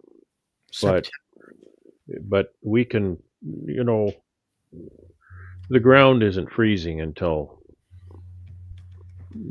late October at the earliest. Yeah, but you're getting a frost in September, right? And I don't think Well, we can. We don't always, but yeah, we can. Yeah, you're not even thinking about frost here. Yeah. Until maybe what, Bill? October, maybe.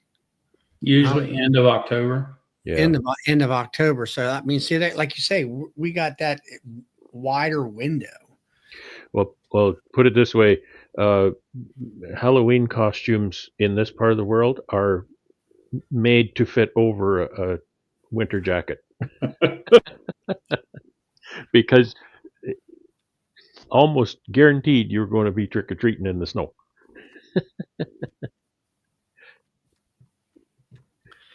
Now, David Rye, he says, let's see, application 2 pads will apply, will cause brood shedding, and potentially queen will stop laying. Okay, I'll agree with that. I'm not sure what brood shedding means. 1 pad applied 2 times sequentially, no losses, and the day after business is usually is business as usual. Yeah.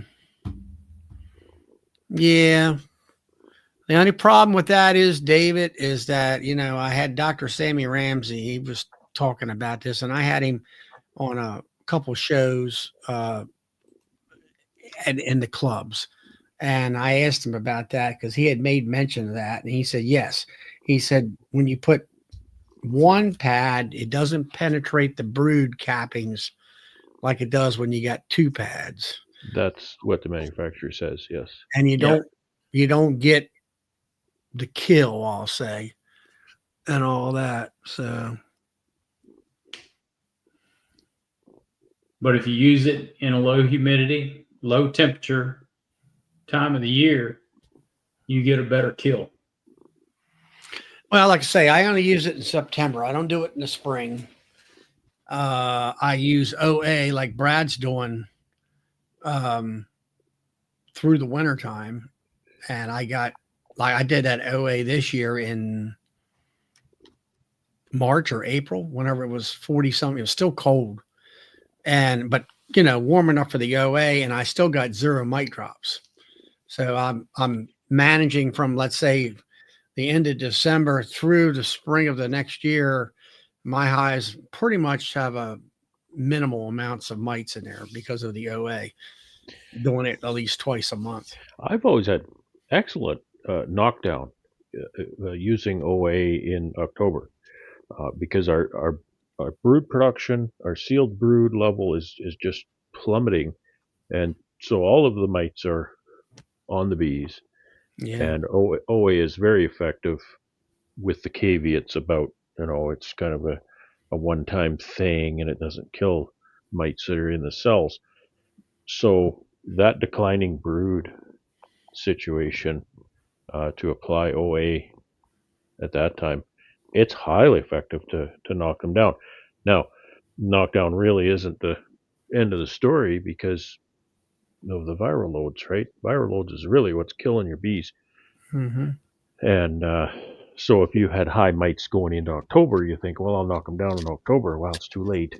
All your winter bees are already sick. Yep. That was one thing. I think that's what's going on in my apiary. That was the one thing that Sammy said when he first was just kind of hitting the scene. He wasn't even a doctor yet. He came out here. This has been years ago. And he said, he came he had a presentation, and he said, yeah, you treated it. That was back when you treated once a year in September. The good old days. Yeah, they treated in September, and then your bees died in March. He says, and we said, yep, that's exactly right. And he says, well, you treated too late. And he says, basically, the analogy was you had sick cancer patients going through the winter, and they tried to fight to keep alive. And by the time March hit, they just gave up and died. And he says, if you need to have so many brood cycles, at least a couple brood cycles, and clean them, each brood cycle gets cleaner and cleaner as far as mite loads and viruses. And by the time winter, those bees that are going into winter, they're about, they're almost, I'll say 90% healthy without any viral loads or mite problems and stuff. And Todd, kind of terminology being thrown around here. Can you guys explain what you're saying? Knockdown is not kill. Am I using the wrong terms here? What are you saying with that? A kill is when you get a total kill. Like if you have 3 mite count, but when you wash before you put the formic on, you have a 3 mite count. And when you take it off a week later, you do another wash and it's 0. That's a total kill. That's a mite kill. A knockdown is if you go from 3 mites to 2 mites. That's a knockdown. Okay. I'm unaware of those nuances. Yeah. and I'm about- talking knockdown as far as knock down the numbers of mites. Oh yeah, It's Yeah. a good kill, and if you think you're ever going to kill all the mites in your hive, you're kind of You're fooling not. yourself. No, you'll never kill them all, but if you go from a 3 mite count to a 0 mite count, that's a kill. Yeah, I understand what you're saying to me. Yeah. So, and 0 mites. Okay. Yeah. So since I'm being what's kind of picked on it in the comments here, I'll reword what I said. I've Yeah. always had excellent mite control and mite kill in October using oxalic acid vapor. So if that means more to the audience, then Yes, it I'll does, word it that because way. in your area at that point, that time of the year, you're in cold weather. You don't have brood on your hives. So the oxalic acid is effective at that point. Well, the amount of brood is certainly declining. Yeah. So like Charlie and I use it in December, January, and the first part of February. And there's no brood at all on the hive at that point. So oxalic acid is effective. well, I don't think there's never no brood. I think there's always a little bit of brood in there. Yeah, just talk to Lloyd. You can argue with Lloyd if you want, but but it's the way the new research in the U.S. has come out. They have found that oxalic acid is only effective when there's no brood on the hive, and that's in the winter. And the other statements they're making is this: oxalic acid is not effective on the mites that are in the cells. If there's no brood on the hive, it is. Well, you're talking about underneath the cappings. Yeah, oxalic acid won't get underneath the cappings. I know that. Right. But in the winter, there should be no brood. So December, January, February, middle of February, they're starting to brood back up. Saying that oxalic acid doesn't work when there's sealed brood is not really, it's kind of misleading. It's absolutely effective on the mites that are not under the sealed cap. That's true. If you have a lot of sealed brood, there's a lot of mites that you don't have access to kill, but you still have access to kill the mites that are not. Right. So the other statements scientists tell us that the foundress is phoretic for 4 to 5 days, and that's where this 4 to 5 day interval comes from, right? Yeah, but the new statements that are coming out from this research they're stating that the only time that OA is effective for a kill is when there's no brood on the hive, because you can never hit the complete mite cycle treating every 5 days. You will always have mites at that point. And it's not me doing the research. I'm just quoting the research. And who did that? Cornell, University of Florida, University of Michigan, and Auburn did all this research along with the USDA, in concert with the USDA. Well, that's about like, what was his name down there from University of Florida? A young science kid. Yeah, I know who you're talking about. He was up here at the Maryland State thing, and he's talking about OA, and it was this and it was that and whatever. And I said, when did you do these experiments? And he said, in January. But then he says, well, that was like me doing, it would be the same thing if I was doing the experiment in September. And I'm like, well, first thing is I wouldn't be doing OA in September. It's worthless. And in my opinion, I forget what the darn guy's name was. Jamie Ellis. No, it wasn't him. It was the other guy. Anyway, my opinion of that is that, hey, you just proved one thing. OA is not very good when you're in the deep South, when you don't have winter. Right. What's his name? Applejack or something? Not Applejack, but something like that. Yeah. And that's what I got out of his talk, and I didn't really battle him at that live meeting. Cameron Jack, that's it. That's it. And I was close. Cameron Applejack.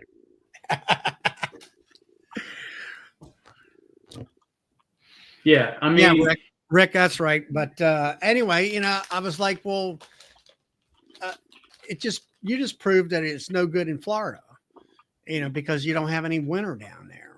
Right. Exactly. Whereas if he'd have done them experiments, let's say up in Cornell, up in New York, where they got winter up there. Well, yeah, I think that's why they split it. They split the country like that. Got 2 universities from the northern side of it and 2 from the southern side of it. And the USDA is right in the middle. Yeah. But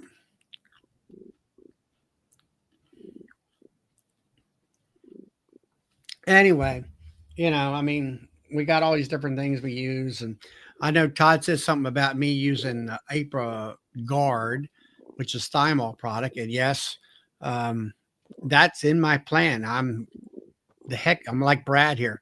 The heck with Aprivar. It's, people ask me about, my statements about that. I said, hey, I didn't make I made the statement because I had proof from the Maryland Bee Lab where they came out, Yep. the National Honey Bee Survey. They came out, they took brood samples, they took live bee samples. I can tell you right now, our inspector here did these samples on the last week of a 6-week treatment program with Aprivar. And she said, are you going to back this up? Because we could see mice in the drone brood. And I said, yeah, because Monday was going to be that Labor Day weekend. And that I was taking the Aprivar off and putting Formic on because it was going to be, I hear in the last couple of years for me, I've had low humidity that weekend and low temperatures. And I'm like, yes, Monday, everybody gets Formic. And it does do a good a good mite kill. This year, if I can, right now I've got several of my hives that have been requeened. I'm just waiting, give me a couple weeks here. Hopefully everybody will get mated, come back and be gangbusters for me. And I'm going to try to put April Guard on, I don't know, let's say August. I'll have to kind of see what the weather's like. And of course, also only put like 25 grams on. So, and I think, Bill, don't you use it? Yep. 25 grams if it's above 77 degrees. Yeah, but I mean, what I'm getting at is you get a good kill out of it. It cleans up. Oh, yeah. I can go right down to a 0 with no problem. I've never used it, but it's like Darren here, the Pennsylvania beekeeper. He had never used Formic pads, and he was very cautious. And he's got into them now. Now he's getting some experience. And same way with me. As soon as I kind of get the feel of this April Guard, I'll, as long as I don't lose any hives, that's for sure.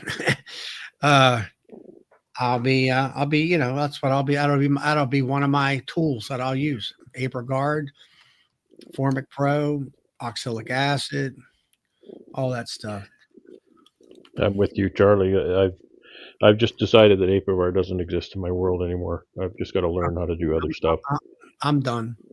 It's expensive, right? It's expensive. When I'm doing 100, 150 colonies, that's a bill I don't need, right? And sorry, Bill, I didn't mean to say that. No, you're fine. You're fine, Brad. I'm not saying you're a bill I don't need. That's just an expense I don't need. And also, I don't like all of the leftover plastic that I like. What am I? Like, what do I do with all this? What are you going to do? Right? It goes in the junk, right? It goes in the landfill. That's not right. Yeah. All this That's bloody right. plastic. That's what I really love about Formic Pro, is it's organic. Yeah, right? I mean, I kept bees 20 years before the Varroa mite was ever discovered in Virginia. And when the Varroa mite first came out, all we had was powdered sugar. And then we got Apivar strips. They worked for 2 years. And then they came out with OA. That was all we had until Formic Pro came out. And What the I OA, like about Apivar is it works well in our season because it's temperature dependent, yep, and we can use it at a time when, outside of a honey flow, that sort of thing. We've got a couple of months there we can use it. So yep. that works really well uh, as far as Apivar goes. But resistance, when they gave me my report that it was just kind of okay, and finding out that you do your washes, you put pre and post washes and whatnot, and you say, well, this stuff didn't work. Well, now it's the end of September. Now what do I do? All my bees are sick. Yeah. All I could do is oxalic acid vapor. Yeah, Really? that's correct. So I'm kind of hooped at that point. So I don't like that. I don't like Yeah. that at all. Somebody asked in the chat here, if you don't mind. Roy asked, what were your mite washes after using formic acid on meat pads last year? Definitely disappointing. However, that doesn't mean it didn't work. Disappointing because I was in that period where coming right off the peak sealed brood level to rapidly declining sealed brood. So every time I did a wash, there were more mites. That doesn't mean I wasn't killing mites. That means that there was more coming out of the cells, and because brood production was waning, there was just not enough cells for them. So yeah, it was very frustrating because there was more mites every time I did a treatment. There was more mites, so it was frustrating. I didn't do any sticky boards, so that probably would have told me a better story, right? It may Instead have. of telling me how many mites were left, it tells me how many mites I've killed. Yeah. Well, I use sticky boards or the drop board, or whatever you want to call it, mite board. And I use that in the wintertime because I'm not going to, bust my hives open. And it's like I've said in my videos where you pull that board out from underneath that screen bottom board. And when you look at it, you get your debris and trash and stuff and cappings. But if the mites just kind of pop out at you, you got a mite problem that high. Mm-hmm. But if you look at that board and like, all right, I got to hunt for mites. Oh, there's one over here and there's one over there, and there's like a grouping of 3 or 4 right here. That hive, that's when that one's not in trouble, great trouble. I'll put it grave trouble. Whereas the other one, I've had last fall, I had several of them hives out there. I think there was 5 of them that the mite load just popped out at you. Well, I had vaporized them a Saturday, came back Sunday to check the mite drops on every one of them. And I'm like, okay, these guys are getting hit again today and all that stuff. So then, like I say, then after that, I hit them every other week. And by the end of December, they were clean. They were really clean. I mean, I get to the point where I had to sit there and look, and I'm like, I don't see any mites. Unless they probably got by me, but I mean, there was so few. So I'm, having said all of that, I'm considering, if I can afford it, a Formic Pro treatment early August. I gotta lift up all my honey supers. I'll have to put my lifting machine to use. Lift them all up, stick some Formic Pro in, drop them back down, and then I can pull that out when I pull honey late August. So when you do only that, thing I can think of. Yeah, when you do that, is your honey flow over with at that point in time? Most of it. I do have a trickle flow right through August. But it ain't your main crop or anything. No, I'll get probably 80-90% of my honey by early August. And then I was just wondering whether that would slow down your honey production. Yeah, I don't know. Usually in August, I'm just kind of waiting for them to dry it and cap it, right? They bring in a little bit, and I always want to catch them and do my harvest before the flow completely ends, because you know what harvesting honey in a dearth is like. That is, nobody likes that. It's really difficult. Harvesting honey when there's a little bit of a flow, that's a walk in the park. Yeah, you don't have the robbing problems and all Oh, that yeah. kind of stuff. They're not mean. They're just, you just go and take all the honey. Right. But yeah, it just Morris says that the extra supers on the hive does affect treatment success. I noticed last year when I used Formic Pro with supers on. Interesting. The manufacturer was telling me that he actually recommends, when I run singles, if I'm treating this in the spring, to actually set a second box on there for a little more ventilation. volume for the vapors. So I guess too much can be too much, but it's what I can do, right? But again, it can be hot here in August too, so you know, I have to pick my day.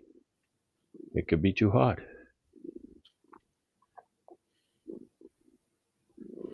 Now more yeah, he, you know, there's somebody right there that, you know, would have some more information for you. I'm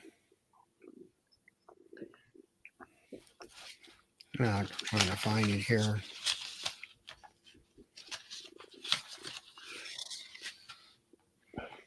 Where are we at? More so Matt. That's Matt. Matt, Um, you can hear him purring. yeah, He's having a good time. He spent the day laying on the deck in the heat. He loves that. yeah, Matt. Maybe you can elaborate on that a little bit more for Brad. Are you saying that when you put the formic on, because of the honey supers, I presume the gas is usually heavier than the air. It flows down, not up. Well, can go That's both why ways when they're drying honey. huh? Can go both ways when they're drying honey. That's true too. Yep. And but He's a good boy. you He's an could, entitled boy.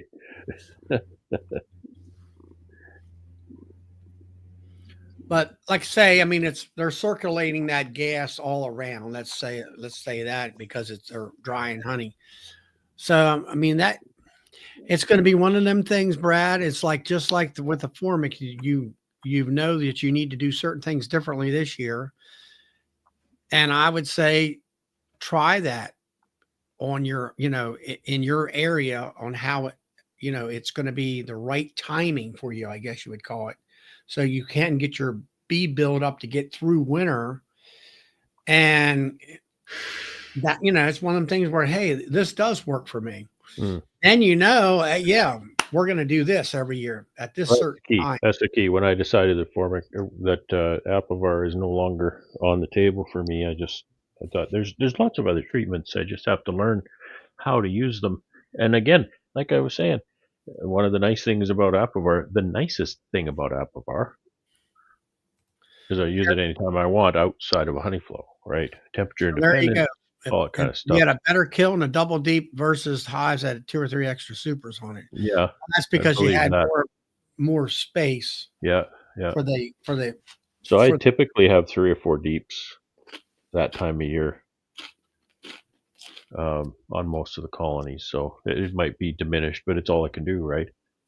The other thing I was going to say when I was saying what I don't like about Apivar is simply because it's synthetic.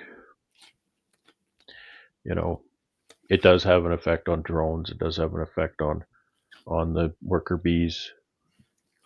It's just not something that, if I can use something else, I'd rather do something else.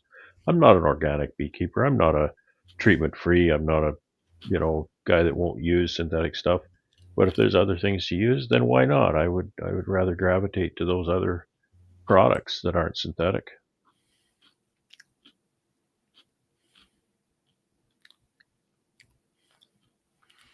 What's Breck here? A new person here. Hey, Breck.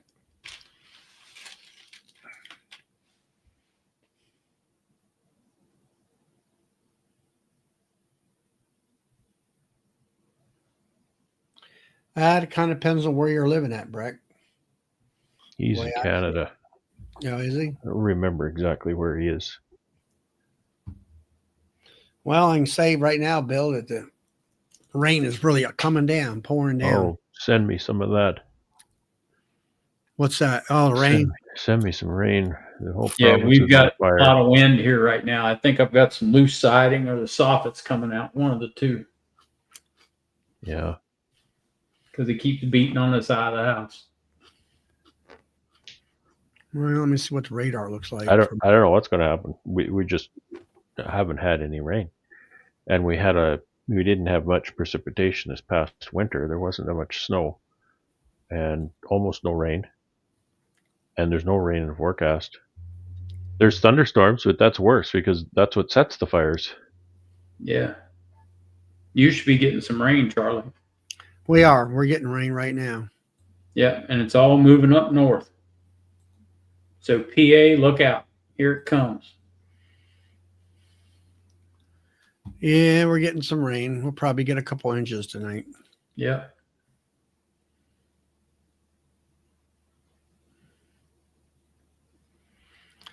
Yeah, I think they said something. Well, they said something about tornado type thing, but I don't think that's going to be around. Luckily, hopefully around me. No, ours is over. And then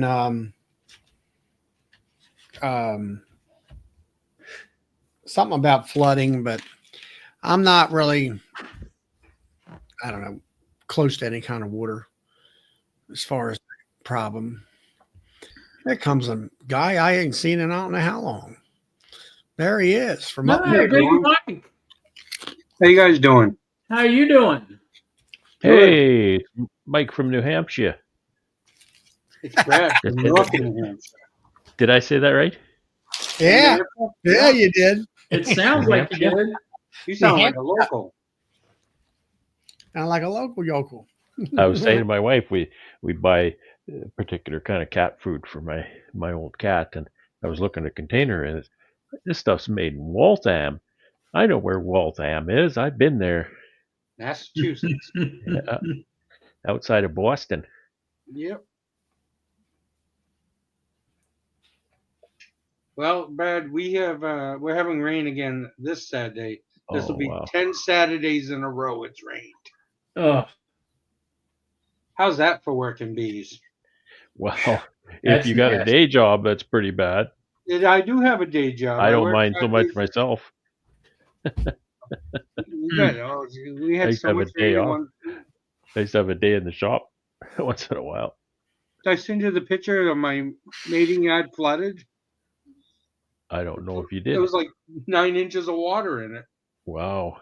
I had to go check all my nukes and knee-high boots. They're all up on stands. They were out dry, but you couldn't let any bees fall because they ended up in the water. Oh dear. So you had to be gentle opening them up.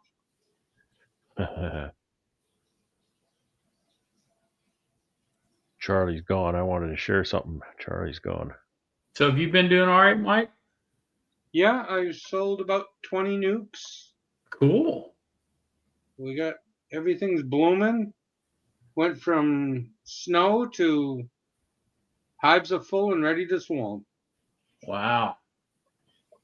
They do grow quick up here. Oh, I bet they do. I went through and pulled 4 frames of cat brood out of every hive I had. Says it goes back to the conversation, Charlie, but I wanted to share this picture. Okay. This is a very dramatic looking picture. Yeah, I've seen it on the internet. That's Yeah. Northern Manitoba. Now, this is a little deceiving because it looks way worse than it really is. It's bad enough, but if you look at this, you realize that what looks like flames is over 500 feet high. And that's not flames. It's the sun shining through the smoke. Oh, is that what it? Man, it looked like flames. Like, It does dang. look like flames, but it's not. It's just a dramatic picture. But yeah, that's was taken, I think, yesterday or so. Northern Manitoba. It's pretty crazy. Now, is that the what did you call it? Swamp grass or something that was on fire? No, this is an all-out forest fire. As you can see, most of the area up there is forest. All right, Forest so and that's lakes. because of the drought conditions you're having this problem? Yeah, it hasn't rained in ages. I don't know when it rained last. Like in a year or something, or Well, I mean, there would have been snow in the winter, Mhm. but really hasn't rained much here since winter. We got one weekend, that was 2 or 3 weeks ago, where we got a little bit of rain here, but that's really all we've had. It's very looks little like a rain. lot of lakes, I guess you would call them. There are a lot of lakes, northern Manitoba, tons, 100,000 lakes, they say.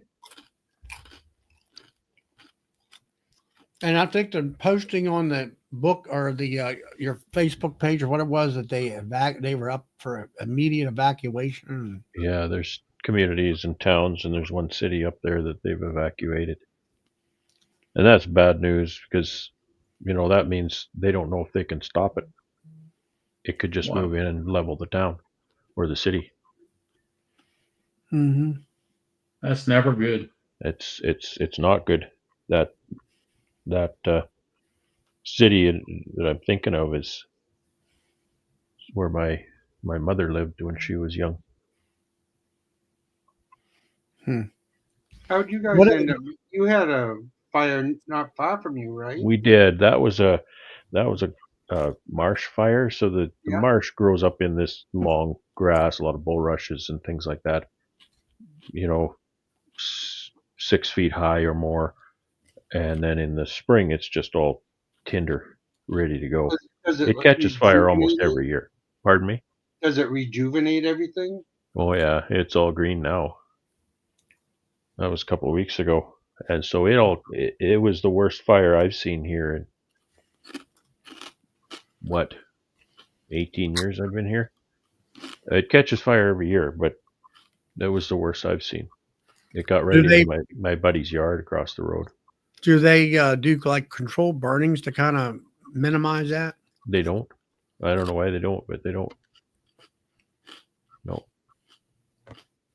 They had water bombers in here, dousing the yards that are on the marsh side of the road and whatnot. So it got to the road that's about a quarter mile from my house. It stopped there. That's too close, though. That's way too close. You see 40 feet of flame tall coming at you that close. That's not good. It was a pretty stressful couple days. I bet. And nothing for me. My buddy's place across the road, he's on the fire side of the road, and he fought fire for 2 days in there. I was over there the second day. I'm not much help, but I was trying to do what I could, pulling water lines and whatever, right? So it was pretty nerve-wracking. I got a question. Peter Morris and Carl, what's the crown number 2 and crown number 1? What's that? I don't know. It's over there on the YouTube side. I'm not sure what. Oh, I don't. There was a bunch of it on here. When I came on, it was beside my name too, and if you click on it, it says community leaderboard. Yeah. People who put the most chat messages. I think that's what it is. Oh, okay. All right, whatever. Yeah, I just clicked on it. It must be something new that they come up with. I think it is. 17. You're ahead of me. I'm at 24. Come on, Bill, pick it up. You can So, do Mike, what's happening up your way? You finally get warm up there? Yeah, I got 2 cell builders ready to accept grafts if it stops raining long enough for me to go get some eggs, larvae, So you're- and stuff. You're getting the same thing we're getting then. Yeah. Yeah. Did my I, second graft on Wednesday. Didn't work very well. I grafted 30 and I think I got 9 takes. Well, I it's better figure than out 0. it's better than 0. I got to figure out what I'm doing wrong. So I went into one of my Michael Palmer double nukes, and I knew I was late getting in there. It was 3 deeps high, 4/4/4. I got into it, and I opened it, and it looked pretty full of bees. I cracked that first box, and I saw cap swarm cells. I said, "Oh boy, we're gonna start our morning off right." So I went in and I pulled the first one out, and I kind of damaged the cell, but I'm looking, and there's a fully developed queen trying to get out. I said, "Whoa, I'll go get a queen clip." Come back, she got out. She went in the hive, so I took her 4 sisters that were still capped and put them in a box with some bees, and off I went for the day doing my bee chores. Queen rearing made easy. I got Yeah. home. And I had stopped by the shop and got 4 frame nuke singles. I set them up on just boxes. I pulled all 4 frames I brought home. And I look at the one with the queen cells, and 3 of them had hatched. I said, "Oh, now this is great. Black bees looking for a black queen." Usually they're running around like lunatics. Not these girls. They were just like Eeyore. Do do do do Oh do. boy. So I separated them in all 4 boxes. I put a frame in each, and I started looking. And I went through them twice, and I said, "Just look on the one where the cap queen cells were." And I flip it over, and I'm looking for a queen that's darting around, a virgin.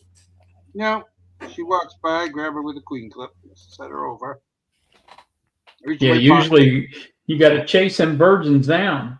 No, they were like the rest of the bees, which was standing still. Yeah. On the Yeah. frames. So I flipped the thing over, grab another queen clip.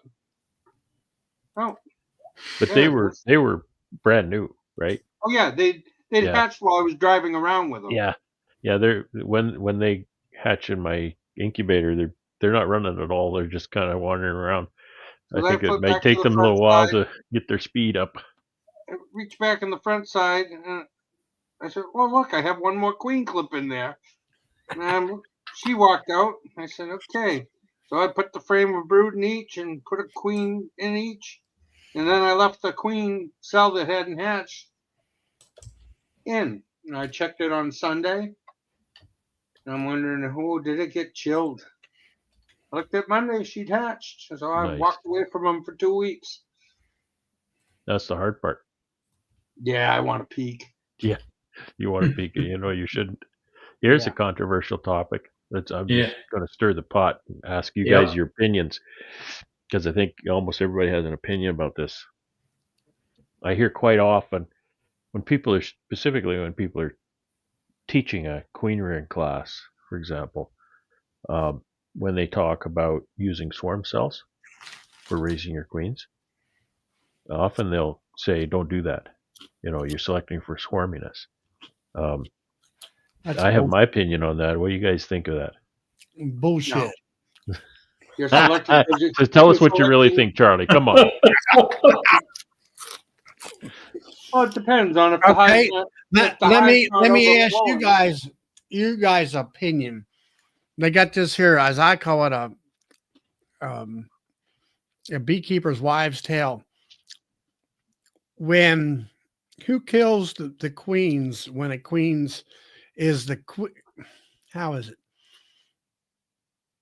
Does the queen that hatches the first run around and kill all the other queen cells? No. Or does the queen pipe that's coming out first, and all the worker bees run around and chew the sides out and kill all the other queen cells?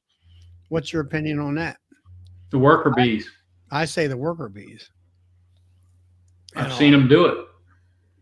Well, I tell you, I had my first graft, and had my It first totally graft. derailed my question, Charlie. Well, yeah. If he hadn't have said it, I was going to. Well, all right.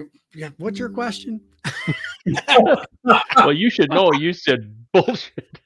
Oh yeah. If it swarms early and it still has space, You sound like it's Bob a Benny. swarmy hive. Yeah. If it's packed and you neglected it, it's your fault. You know? Yeah.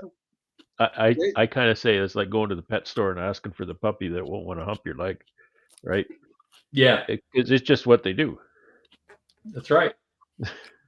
Go out there as far as them queen cells. If you're in your situation or anybody else that don't, let's say the people that don't graft, you got 4 or 5 queen cells, swarm cells on the bottom. And this is another BS wives' tale thing. And oh, you can't cut the queen cells off because you got hard plastic foundation. I'm like, No. that's BS. Yeah, that's the biggest bunch of I bullshit do I've it all ever the heard. time. Too. You just take and cut right can do down it. to the plastic and take that thing. You can put it on a, They're pretty tough. it's a Yep. free cup. They're Put pretty it on tough. another frame. Just take your finger and Yep. make a little indentation, put it up there and just give it a light little squeeze with wax. And Yep. the other worker bees will glue that thing right in there for you. Yeah, they will. No Yeah. problem at Difference all. Between emergency cell and they're right down to the plastic for the most part. Yeah, because they come out of the worker cell. Like they Yeah. come out of the comb rather than Yeah, a supersedure which sits on top of the comb. I Yeah, was unless you get one that's luckily out on some burr comb. Well, yeah. Yeah. But see, then again, that all depends on how sharp your knife is and whether the blade's flexible or not. Well, that was what it was. Yeah, Ian was showing that where he was showing his daughter, and I didn't know that really. I mean, that you had the one which is the queen cell that they drawed, the cocoon from Mhm. deep cell, and then he had the other one that was on top of the frame. It's one of those cups that you see Supersedure. that sits out. Yeah, there. and it sits up Yeah. on top of the frame. And I'm like, I never noticed, never really thought about it that way. Yeah. Supersedure it can be one of the best queens because it was laid to be a queen, right? Yes. It's queen from the beginning. It's a lot like a swarm. But swarming, like swarm season, to me, another reason they make fantastic queens is because they do it in the time of plenty, right? There's honey and nectar flow. There's nectar flow. There's pollen flow. It's warm weather. The colony is big, so it's a cell builder, right? The colony is really big and powerful, and they really want to feed those queens. I think they're some of the best queens ever, with the caveat that Mike mentioned. If it's out of season, then that's no good. But like you just said, it's swarm season. What are they trying to do? They're trying to propagate. Trying to reproduce. It's And not they're not a gonna- trait that you got to, oh my God, no, don't let them do that. Like we try to contain it, of course, for our own benefit, but it's reproduction. Yeah. Goodness. Mhm. You can't have something that doesn't want to reproduce. Right. And they're making probably some of the best queens right then and there. Absolutely. Those would be the best queens. And Yep. you can cut, like you say, if you got 4 or 5 of them, man, you got 4 or Yep. 5 splits. Yeah. So- If you got 4 or 5 of them, if you got 4 of them, you've saved yourself $200. So I was pushed back against that. People would say, oh, yes, swarminess. No. I don't believe that. I think they're fantastic queens and they're good opportunity. Yeah. I'll always save them if I can. If I see swarm cells, pro nuke, off to a nuke, off to, set it aside. And like you say, Mike, you got to let it sit there for a couple of weeks. Don't touch it. Yep. Todd there, he cuts them off with Yep. a hive tool. Yep. I actually had I don't run a lot of wax foundation. I found one on wax foundation. I was actually able to cut it off quite easily. Yep. Yeah, I mean that's what the old timers are always talking about. You can't cut it off of plastic. They're using regular wax foundation where they can cut a hole, make a Yeah. circle. Yeah. Yeah. You know, I said, well, if you scoop it like that, Yeah. I mean, some people, I said, if you really want to get good at it and you're going to do that, a lot of it, you get yourself a carving knife where it's angled like, you know, like Yeah. this, Yeah. and where it's like a scoop almost. Yeah. Yeah. And you can reach behind there and scoop that out. I mean, that's Like, perfect. if it's a swarm cell or even super seeder, if you're trying to do an emergency cell like that, that's going to be a little more difficult because they come right from the foundation, whereas the other Yeah. cells are kind of sitting on top. And you know, like Ian was showing, it's funny because I was just teaching these young beekeepers who come here. I was just teaching them that the other day. Look at that, look at that cell. See how that comes out of the comb. You see this cell, how it sits on top of the comb. That's the difference. That was a good video, Brad. Thank you. Yeah. I appreciate that. Yeah. I enjoyed it. Made me a little late for work because I Sorry, was buddy. sat underneath my bed watching it. But it was, I don't know, it's just very informative, I thought. Thank you. And done. That's what I was going for. Done nicely. Explained well to the new people. Yeah, it was a nice small group, so it was easy to, Yeah. you know, And what's your new, they're asking great questions and everything. what's your new girl's name? Lexi Lexi. comes here. Yeah. Okay. Got nice tight pants. Not go there, Charlie. Charlie, only you. Well, you know, like Selena. Not gonna go there, man. Not gonna go there. Oh my. Anyway. You know, they're only something to look at until you get to know them. They're, you know, these Yeah. are really, Just boy, I didn't- appreciate their enthusiasm and their Yeah, will help. to come here and yeah, they'll help anything I can. Like they're not that familiar yet with what I'm doing, so I can't turn them loose too much. But they get familiar with the equipment and whatnot. So I'll say, you know, go and get that equipment, do this sort of thing. And they're very enthusiastic, and they really, that feeds me too. It helps me to stay energetic with it too. The thing of it is like I had like Will comes on the show here. He was down here one evening, and then my hips were aching, and yeah, he was my gopher. And if you can have them girls like that as your gopher, where you don't have to make those 10 steps over there to grab a box or something, that makes you last so much longer that day in the field. And I mean, you know, and then in the meantime, they're like you say, they're learning the trade and you know, better can, you know, and in time, you know, hopefully they'll be with you all the time, you know, by your side, and that way you can even get more done. Mm-hmm. well, she does a lot of.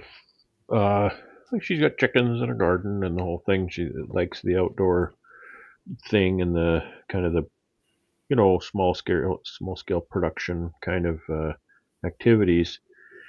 She's not old like me, right? So she's still got energy, and I don't know where it's going to go. I've told her that there's opportunities, perhaps, to raise.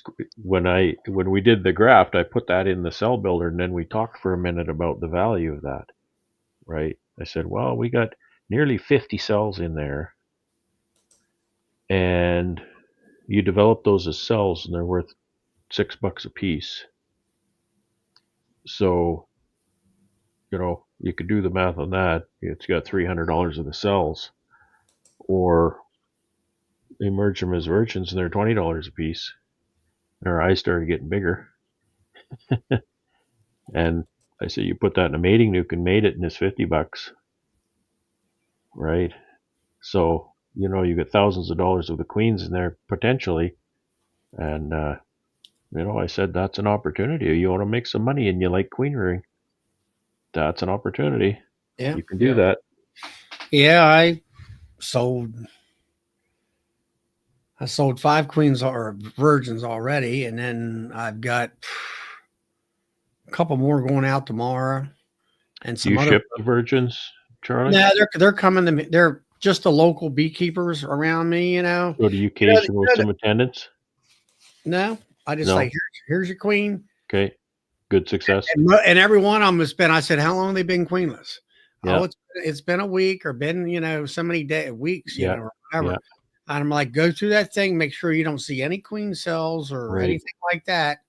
Yeah. And he said, no, he said, here, like the one gal was here today. She said, there ain't nothing in there. Absolutely. I said, okay, you got bees in there, right? Yeah. I said, just pop the cork and let her walk on in. Right. And I said, and then close it up and leave it alone for 2 weeks. And Yep. don't wear your gloves while you're doing it, right, Charlie? That's right. Did you see how did you see my latest video? How I That took was amazing. amazing how I brushed that them was bees in just- that hole there with my bare. I'm looking They're at that crawling thinking, all over my hands and everything. you are the bravest person I've ever seen. Yeah. That's Yeah. And all. Yeah. Did you? I was pretty proud. wasn't it you on that video? You said at one point, "Well, you can really feel the draft of the bees fanning." Was that you that said that? I don't think Somebody said that because they weren't wearing their gloves and they remarked, and that's the kind of thing that I often suggest when I try to get people to try it without the gloves, because you really do get those little connections with the bees than with no gloves. For example, I can work my apiary and I'll go through hive after hive, and then I'll pull the lid off one and I'll just do this, and I'll say, "There's no queen in here," right? Because I can tell the temperature difference between a brooding hive and a not a brooding hive because I have no gloves.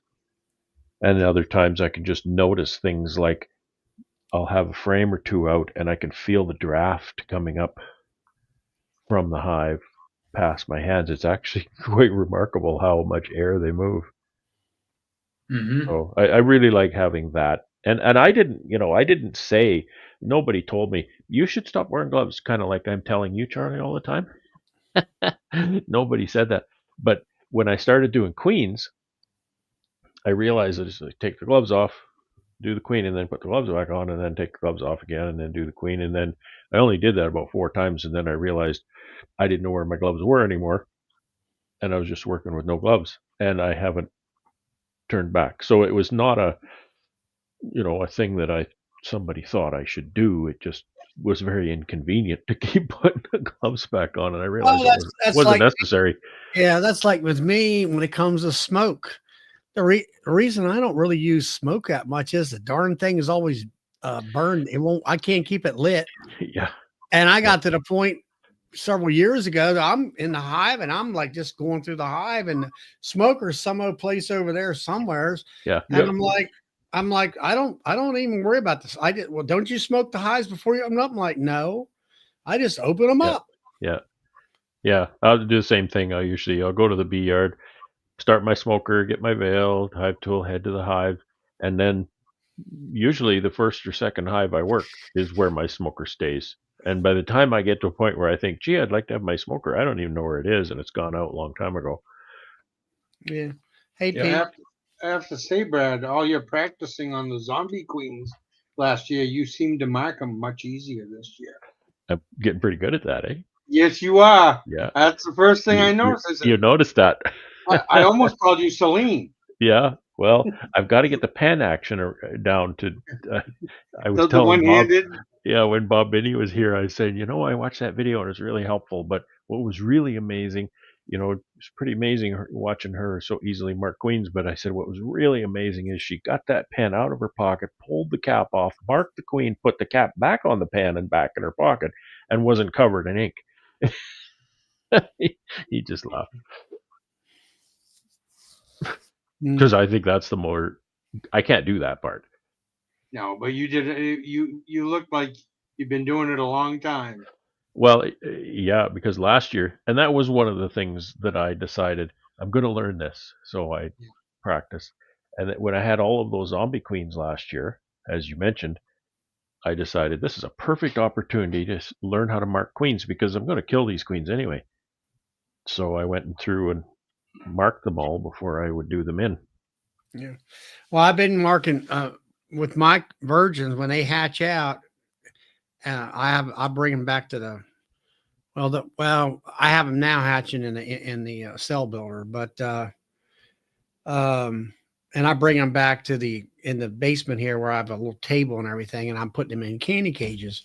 Well, when they come out of that cage, I grab them with my bare hands and just kind of do a Yeah. little paint Yep. job. Yeah, they don't even like flap their wings or anything. They just kind of. They just sit there, Yep. And they try to run though. I haven't figured out how to, to get them through my fingers this way, and I'm always trying to let them lay here, but they don't want to sit there and ride. Buddy showed me something that it's not that easy because you have to get them just right. But what he did was he'll put them in his hand, and then the queen always wants to walk up, right? So you can kind of guide her a little bit that way. And what he does is he tries to get them walking on his index finger, and then he just catches their legs on the one side with his thumb, and then dot dot dot, done. And then you've got them, so you can just in the cage from there. Yeah, maybe try that.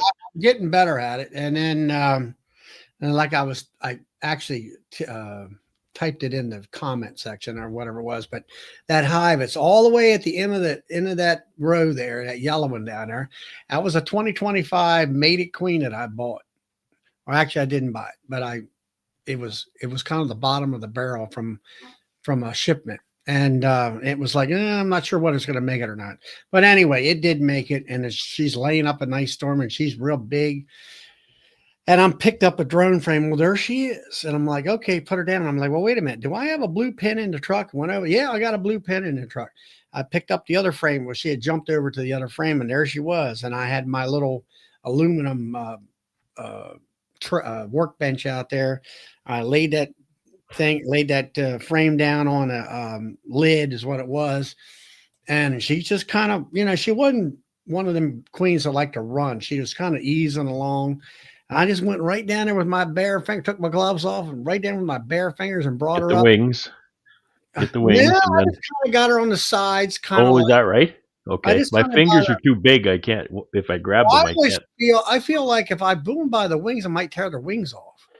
It seems that way. Yeah. I grab her by farther back on their body. You just kind of grab sorry, I got paint all over my hands. I've been painting. Yeah, grab the wings kind of a little bit farther back. But Mike Palmer has that good video on how to hold them and stuff. Mike, anyway, I grabbed her up there, and I went and made a nice little blue circle on her. Yeah. And then I put her down, and she walked on, and nobody attacked her or nothing, because I've heard where if you change their smell because of that acetone smell. I've never seen that happen. No, I haven't done that many, but I've never seen it happen. I will say though, when you say you go and pick them up, especially like I picked them up by the wings, but even I think if you're picking them up by the thorax or whatnot, don't fuss with them, right? You got to kind of follow them along, get them oriented the right way that you want to pick them up, and then just go in and get them. You can't false starts kind of thing, because as soon as you touch them and they start to run and you fuss with them too much and they'll fly away. Mm-hmm. So that's my only warning about that. Yeah, I had one there that I'm not sure whether it was a virgin or not, because it sure could fly, and it flew. Oh yeah. It flew up. I grabbed it and I got her in my hand. I'm trying to, to open up to see where she's at, and I'm like, and then it's like, all right, where'd you go? I couldn't find her. And of course, the box of bees is right there next door to me. And I'm like, okay, I'm hoping you went over and flew in there again. And I put it back. I bought I think it's a Man Lake product. It's a queen muff. It's got the screen. I have one of them. Circle you put your hands in. Kind of clumsy to use all the time, but if you're transferring queens from one cage to another or something, I've used it for that. Then it can be handy, because then they can't fly away on you. So anyway, I dotted her, laid her back on the frame. She just kind of walked around, picked the frame up, put it back in the hive, and I was done. I'm like, yes. I mean, Brad will be majorly proud. Watch that. Darren's good point, holding them by the legs like that. Yeah, you could damage them if you're not careful. And the one most important thing, I think, is make sure you get her by at least two legs. You catch one leg, she's going to spin around and twist that leg right off to get away. So you got to have a couple, 2 or 3 legs. you've been raising queens, and Big Mike, you too. I've noticed here in the last couple batches I had a couple queens that went, the good ones, you open up that cage and they come out and they're walking on your hand or whatever, and they're real active and they look healthy and nice. And I had a couple queens there that were like, yeah, they were kind of like, they just weren't acting right. I don't know. You get ones where they just ain't, they're born damaged or whatever, you might say. Well, yeah, there definitely are queens that are born not right, but I don't know if being Speedy Gonzalez on the frame really is the key. Well, it's not. Because I've seen productive queens that just kind of they just wander Well, around. so I'm not saying they're run. What I'm saying is that they're a virgin that came out of the cage after they've been hatched, and they're moving around like normal, I guess you would say. Nothing real speedy, but walking and being very active and stuff like that. Where the other ones are like half lethargic, and I'm like, I don't know. I got one out there in the I marked it, I dotted it and said, oh, this one here, I'm not sure about. Then I had one today. I had about 3 cells. Everybody else is hatched on the due date. And these 3 are not. And I got 2 more out there that hasn't hatched. I'm like, I think they're toast. And then I seen one that hatched today. And then when I got it in here to market, it was it didn't have, it didn't act right. It was just kind of flopping around, and I was like, all right, you're done. I just pinched her and be done with her. And all Sometimes that. shipping can damage them too if they get overheated or something. Yeah. I mean, and then I had one there, like in the video there, that it was alive and good when I marked her and put her in there, but she just didn't make it.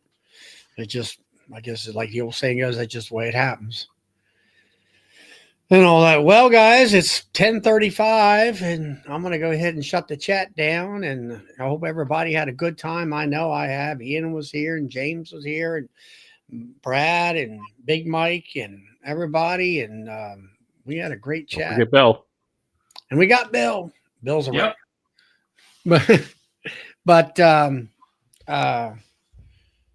so, I mean, I had that one in that back. Before I get back on these queen things, I had, I guess it was the first batch, and I had about half of them that didn't emerge at all. And I opened the cells up and they weren't developed. I think looking at the video, I think I slipped with my hands and that cell bar slipped out of my hands, and I think I dislodged them or something. That's pretty easy to do. And I think that's was a reasoning there. Now these last 2, I don't know what happened there. I just feel that, they're just bad. Just, they just didn't develop properly and all that stuff. So, all right. Well, I'm gonna go ahead and shut down, and Dinah, we'll catch you later too. Good night, everybody. See you Monday night. All right. Monday night at 8 p.m. on Bill's show. And then we got Nancy. I think she'll be this Wednesday at 6:30. Yeah.